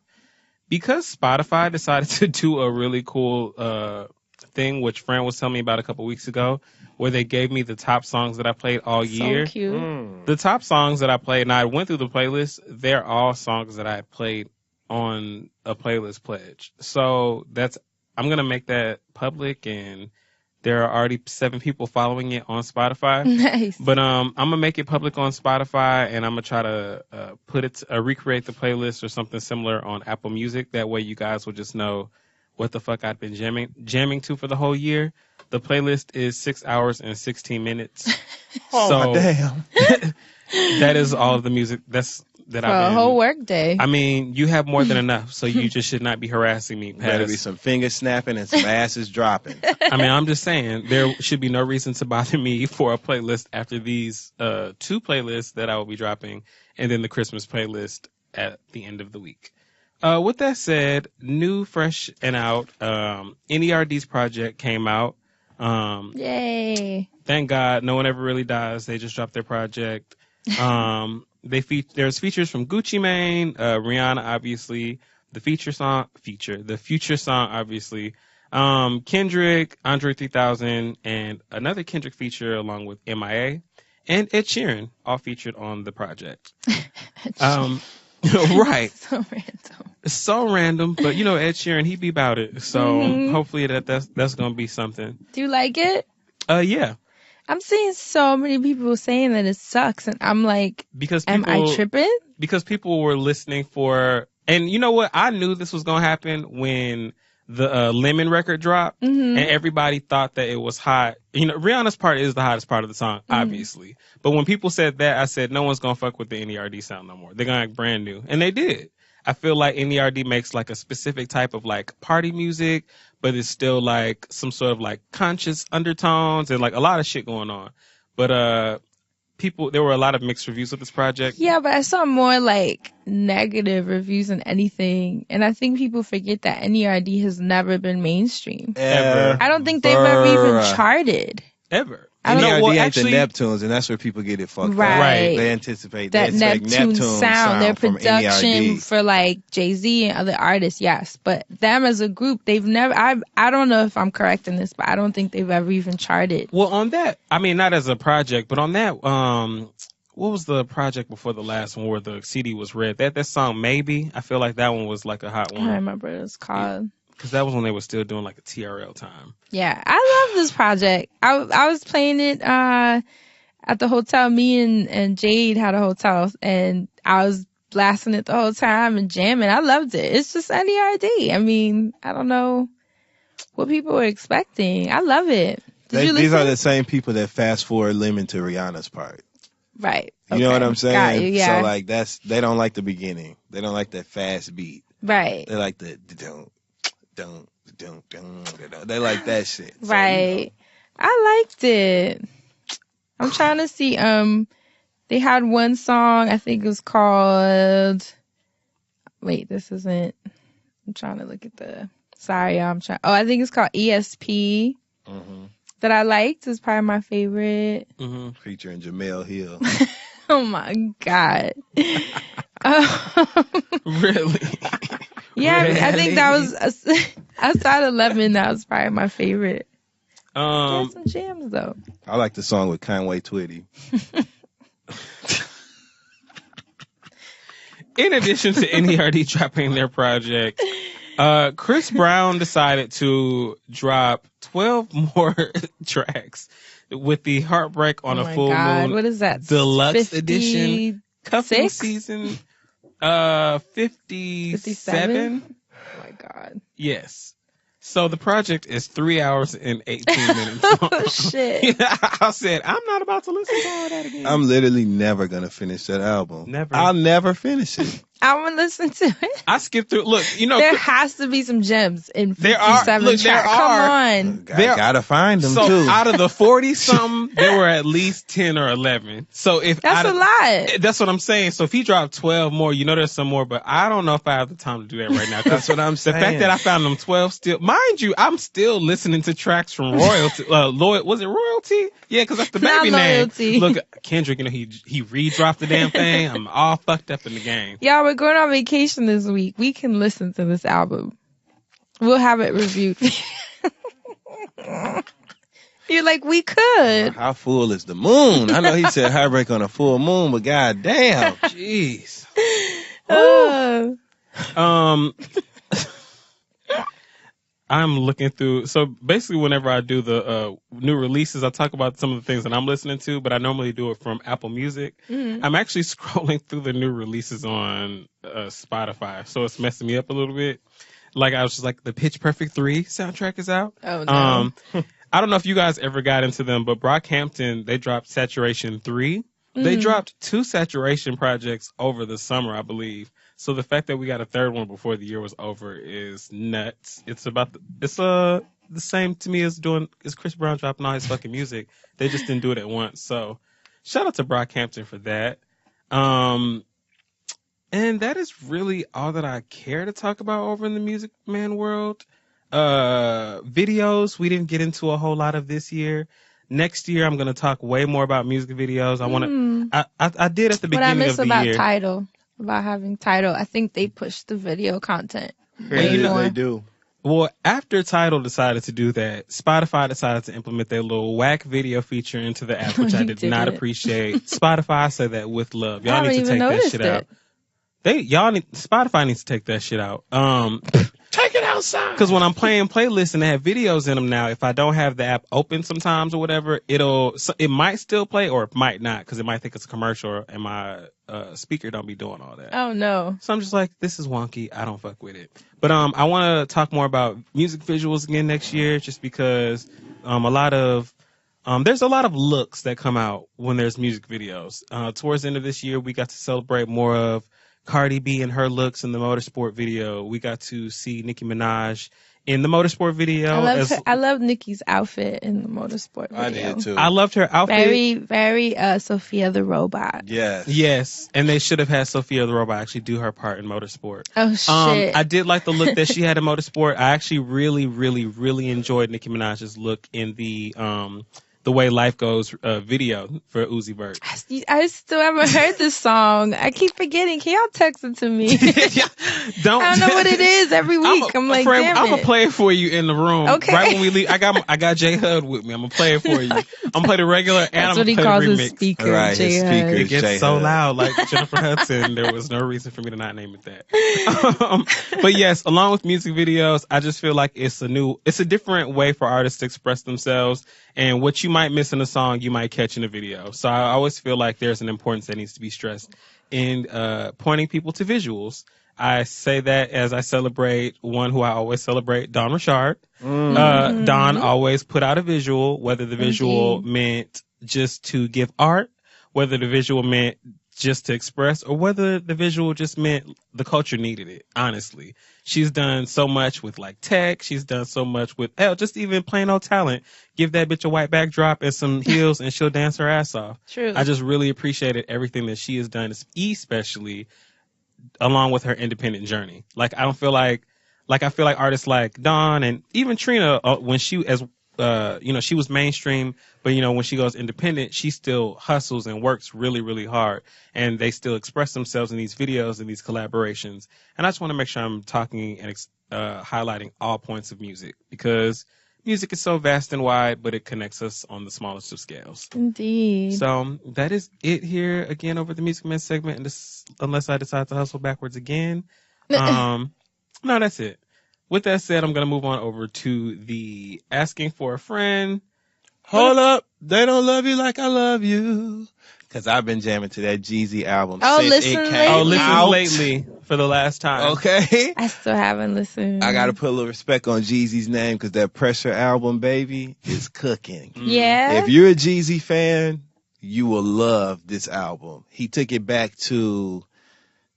Just trust me, Jeezy is back in his bag, and I love this album. My favorite song is the song with him and Kendrick Lamar, which I'm about to give y'all the title as soon as my title opens up, because I want to make sure I have it right. American Dream with Kendrick Lamar is my favorite song on the album, but I also love the Valet interlude. I love This Is It. I love Floor Seats with Jeezy and 2 Chainz. I love Pressure, the title track with Yo Gotti and excuse me, not Yo Gotti. The Pressure, the title track with Kodak Black and YG. I love Like Them with Jeezy and Tory Lanez, who sounds really like Dej Loaf on that track. with Rick Ross, it's just good. Snow Season, it's the jam. It's just good, and it's an album that gets you excited when you listen to it. You know, Jeezy was talking about Bitcoin. Did y'all Was see he? that? Yes, one of his press runs. I swear, I think it was like CNN. I don't even know. It was like a very formal channel, and he was talking about how Ryan Leslie got him into Bitcoin really early, and how he's so Of course, thankful. Ryan Leslie. I Of laughed when he course, said that. Ryan Leslie did. He was like, Ryan talked about Bitcoin for an hour and a half, and it sold me. And he said he's forever, forever, forever grateful, because he was like, put it this way, I got in early and I'm good. Damn. And like, I can only imagine what Jeezy put in back when it was like a couple of cents with the money they got. I don't even want to know what kind of profit they're looking at. But it was cool to see him co-sign it, just because we had just had the episode. Yes. It's on everyone's brains and on everyone's mind. I love him to, putting that out and for his market, which is what excited me about him talking about it. But That's I just had to probably throw that how out there. and I love the fact that he did, because it, like you said, it just comes full circle based on our conversation last week. Every week this happens. I love the fact that he's into Bitcoin, and I think that he probably did it, while he was mad at Keisha Cole. Here we go. I'm just saying, like, he probably, Keisha Cole probably put him through hell, and that probably was his way of getting away from her. When you think about it, you know what I'm saying? Because girls like Keisha Cole, you know what I'm saying? They're not really going to sit through you explaining Bitcoin. Oh my God. Who is the bitch? Bitcoin? She probably thought, you know what I'm saying? Who is the bitch? Who is it that's giving you coins? I ain't stupid. You think I'm fucking stupid? And, it turned into an argument, and that's how Jeezy and Keisha Cole broke up. And while we on the Music Man subject, let me get this one thing out, because it's been on my spirit. It's the end of the year. I got to vent. Y'all ever really thought about, like, Bone Thugs and Harmony? You know what I'm saying? Like, they really used to be. First of all, it's a rap group called Bone Thugs and Harmony, right? And they introduced this whole, like, melodic, like, harmonious, rap sing style, style of rapping or whatever. They really used to, like, manipulate their voices. Yeah. And I just think about them being, like, these guys from Cleveland, and where they were from in Cleveland, and the fact that they would be in the studio arguing about hitting the right note, and like harmonies blending and shit. You know what I'm saying? So like Bone Thugs. How high were you? Bone Thugs and Harmony in the studio, like, no, motherfucker, you ain't saying right. It's boom, boom, boom, boom, boom, boom, boom, boom, boom. Damn, nigga, sing it softer. They were doing that in the studio. Aren't they so Jade's cousins? hilarious. No? Yes. Shout out to I don't know if she Jade. would.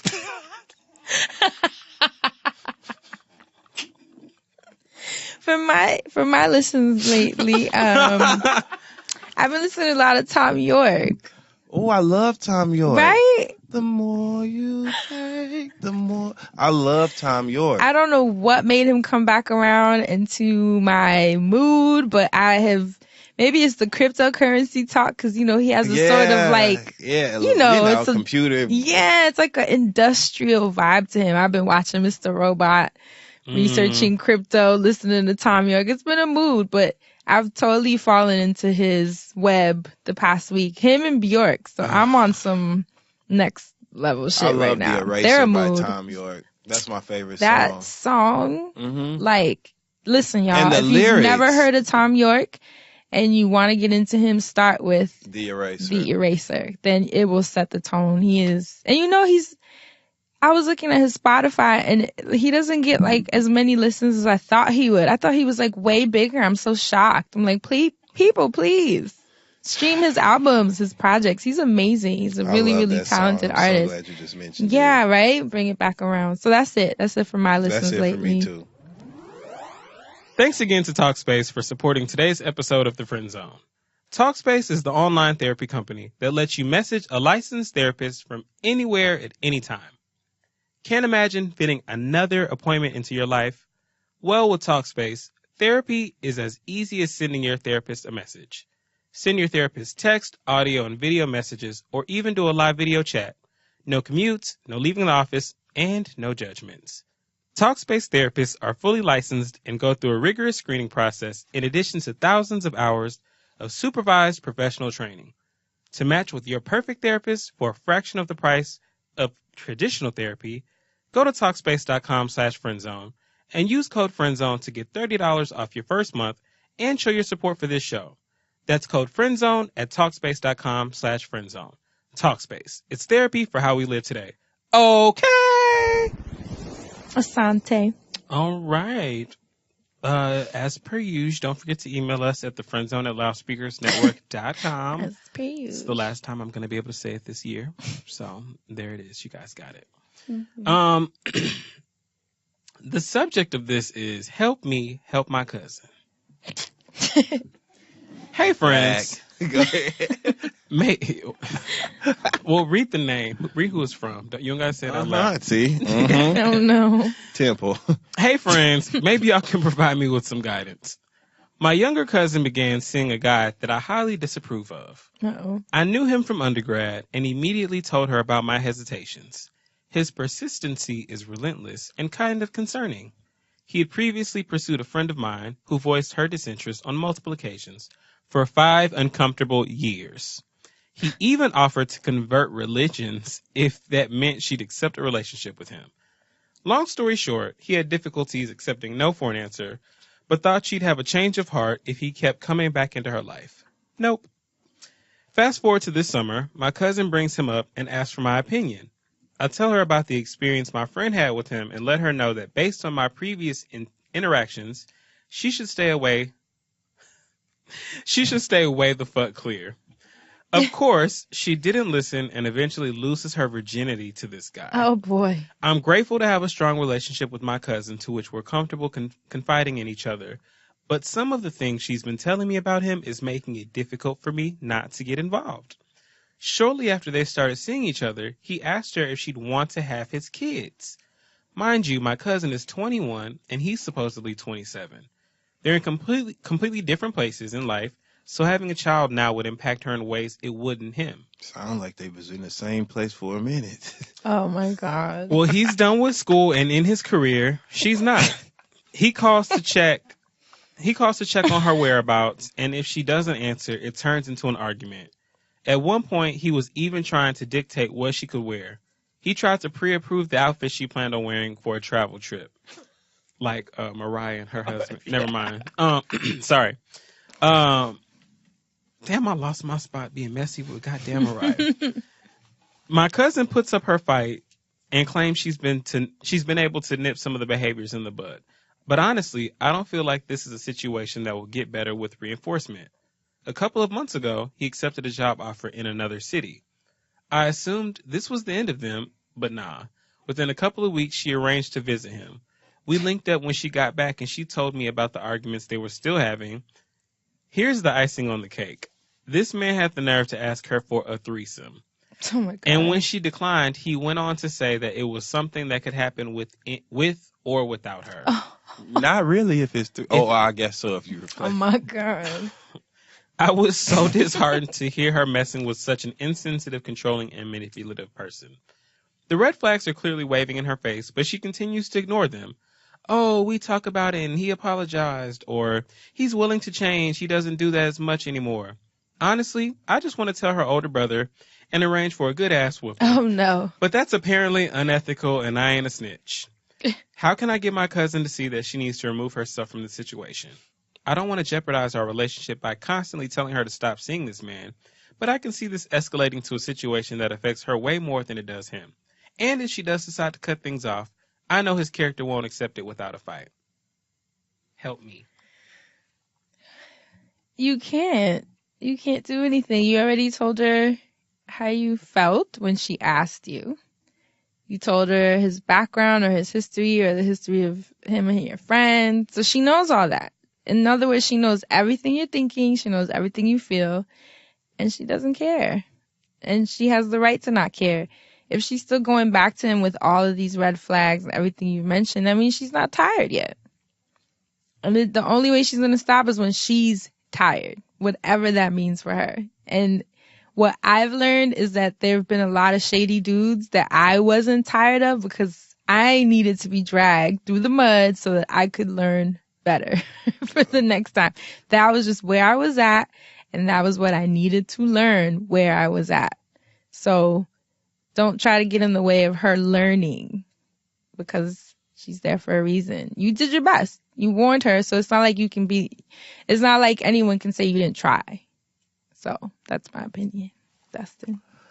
I think that everything you said, it's one thing to offer advice, but these are all just opinions. You don't like what kind of guy he is. You know that he kind of screwed your friend over, which even then, did he really screw your friend over, or was he just like... Nah, he was just persistent and wouldn't leave him alone. You know, trying to convert religions for that ass.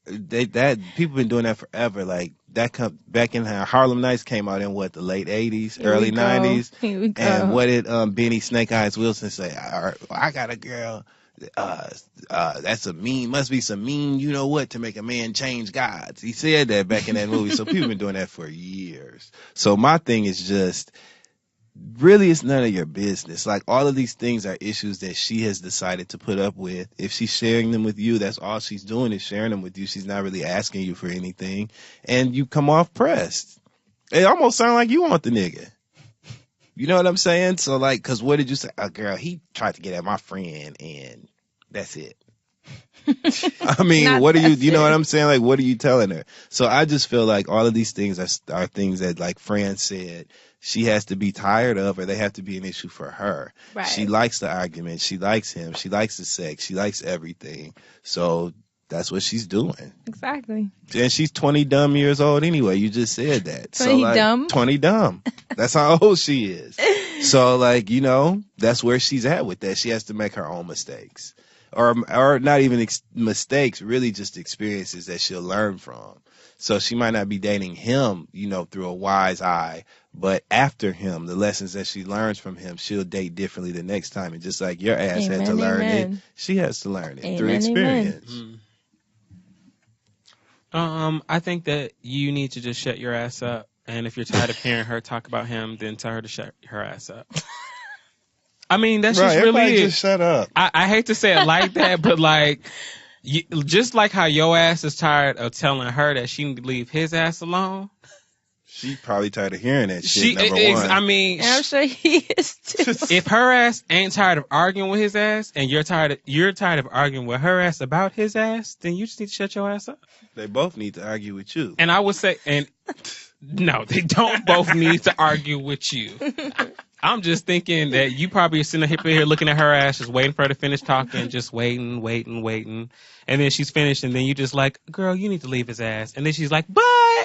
And then you're going back and forth about some dick your ass ain't even getting. About some dick that she might not even be getting. Well, and no, look, he told that girl this threesome gonna happen with or without your ass. Right. So she decided to leave, then she wasn't getting the dick. I'm just telling you. So you just need to look at her real crazy the next time she tells you about a problem that you've heard and be like, girl, we've been through this before already, and I don't want to hear about this shit no more. It's your relationship, and if you want to deal with that, that's your prerogative. But I want better for you, which is why I keep telling your ass to leave his ass. But since you don't want to leave, that's your business. But leave me out your business. And I don't think there's anything wrong with you saying that. Or giving her the hand. You can also do that. Like the next time she starts talking about, Not the hand, though. Take it back like Jamie Foxx show. And that's it. That's it. So, the Friendzone at loudspeakersnetwork.com if you need advice for anything else. In 2018. In 2018. 2018. Let's jump into this week's Black Business. I actually have 2 highlights. Hey. Because we won't be here for next week, so it'll be one for next week. Hey. So the first one I wanted to mention was an app called Appolition. APPOLITION. You can find it in the App Store, or you can go to appolition.us.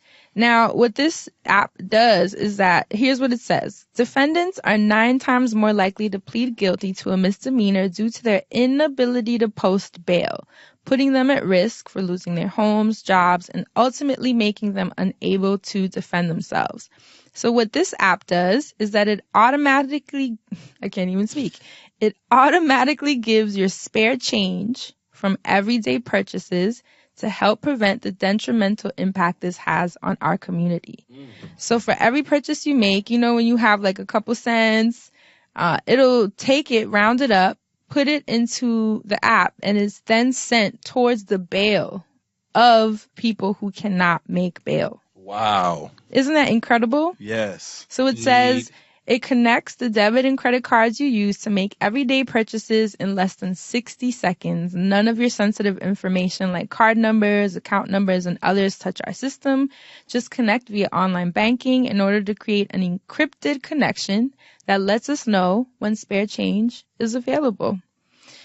I think that's amazing. Apparently, they've already helped thousands of people set bail, which is powerful. I personally have a friend whose brother had to sit in jail for 2 years because he couldn't post bail, which was devastating to me because I was completely oblivious to what was happening with the whole bail system. I didn't know that you could be charged for something, not even have gone to court where they don't even know if you did it yet or not, and have to sit in jail because you cannot afford the bail. Meanwhile, these government officials and bankers and 1% people can just bail themselves out and not have to deal with it. They can go home until their court case is decided, the date rather. So just really sad. I'm really glad that this guy, I think his @ on Twitter is the fake rapper or fake rapper. He needs to change that.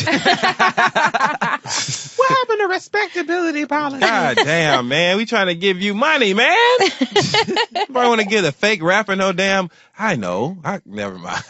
Oh, no. But this app is amazing. I love this. Isn't that incredible? Yes. So I just thought it was really cool. That's it. As soon as I said it, I knew you were going to say something. The app is really incredible, so definitely check him out. The second company I wanted to mention was actually a Black esthetician who has a website called thegoldenrx.com. And one thing with going to get facials or meeting with estheticians, even dermatologists, is that a lot of times they just don't understand brown skin. Even a lot of beauty products that are more high end, they tend to cater to older white women and their skincare needs. And obviously we all have very different skincare needs with our melanin. All the skincare advice I tend to give is based on what has worked for me. Like, it's more intuitive. But what I love about her is that she's licensed. And so if you want to get one-on-one licensed advice where I think I'm sure you can meet with her, but if you're not in the same city, you can send her a picture, maybe Skype. I'm not sure entirely what her process is. And she can give you skincare advice based on your skin type and suggest products. And it's really affordable. And she's Black and young and awesome and based out of LA. So that's super dope. Right. And it's nice, I think, to not fear your skin not being understood or products being given to you that are not going to help at all, and then you waste money. So, because skincare can be pricey. Go buy this clearance for $489. Like I do, telling people about my Tata Harper. Oh my God, if you guys knew the side eye emojis I got. Tata Harper. How much they run? You'd have to go to the website and don't let me get there. all the ladies at the counter at like Macy's that sell like skincare, like Clinique and all that, they always be looking like Joan Rivers. They be like old with like blonde hair, like a whole bunch of they literally look like Joan Rivers and they act like that. They always do.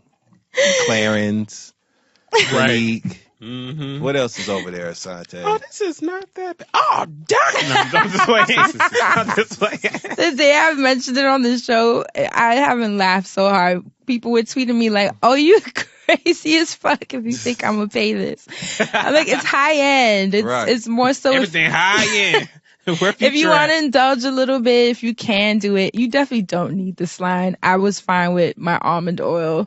But I'm getting older. I'm in a position where I can splurge on skincare, something that I like to do. And so, for me. Okay, shit. And if you can, definitely check out Tata Harper, because I think if you are into high end, she's the one to go to because she owns a farm and it's like farm to face skincare. You get what you pay for. You see that, right? I just created an industry. Farm to face. Farm to face.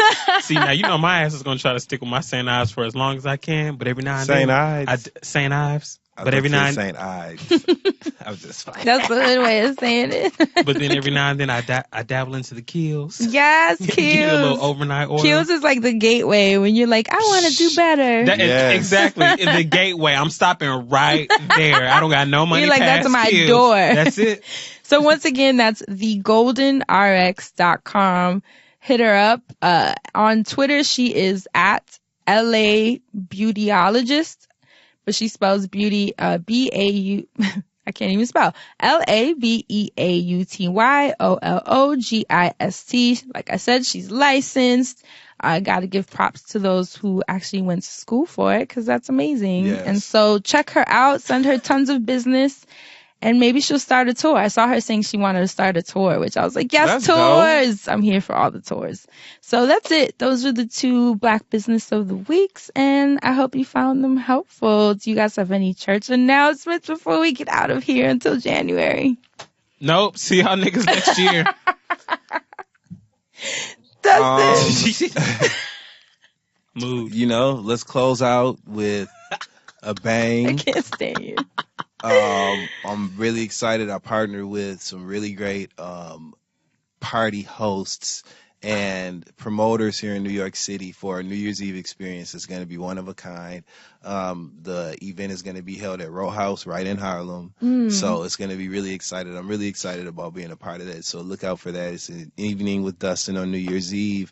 Details forthcoming. You can watch my Instagram account. Look at Dustin, LOOKAT, Dustin, DUSTIN. You can find me on Instagram under that handle, and that's where you'll find the information. If you are in New York City on New Year's Eve, check my Instagram account out. You will see the details for the event. I would love to see you and toast with you at midnight. So see you there, and I'll have some great friends with me that night. So stay tuned. Cute. I don't have anything special. I'll be in Nashville for New Year's. Cashville. Right. Yeah. Create and Cultivate. Don't forget to get your tickets. The VIP is already sold out. There's still some general tickets. That's on February 24th in LA. So if you are going to be in the neighborhood, I will be in the neighborhood too. Come check me out. We'll have fun. Yes. But that's it. This has been an incredible year. Yes, it has. Thank you guys Thank for you. listening to us week after week after week Yes. after week for so many hours. Remember when the show was on like an hour long? Yes. I miss those days. Oh, no, you didn't. It's Tuesdays. You know, Beverly Hills Housewives is back. But we love you for hanging with us. Yes. We love you guys for all the comments, all the Yes. messages, whether you're Most of the fighting us, comments. Yes. whether you're fighting us, whether you're saying you're never going to listen again, whether you're saying you're going to listen forever. Yeah. We love you. We Yeah. appreciate you. And we will see you in January. Thank you See for y'all listening. in month 1, baby. Go Happy cop holidays. Jesse Boykins the third Bartholomew. Yes. Yes. My booshki. Yes. Please cop that. He's amazing. And he's now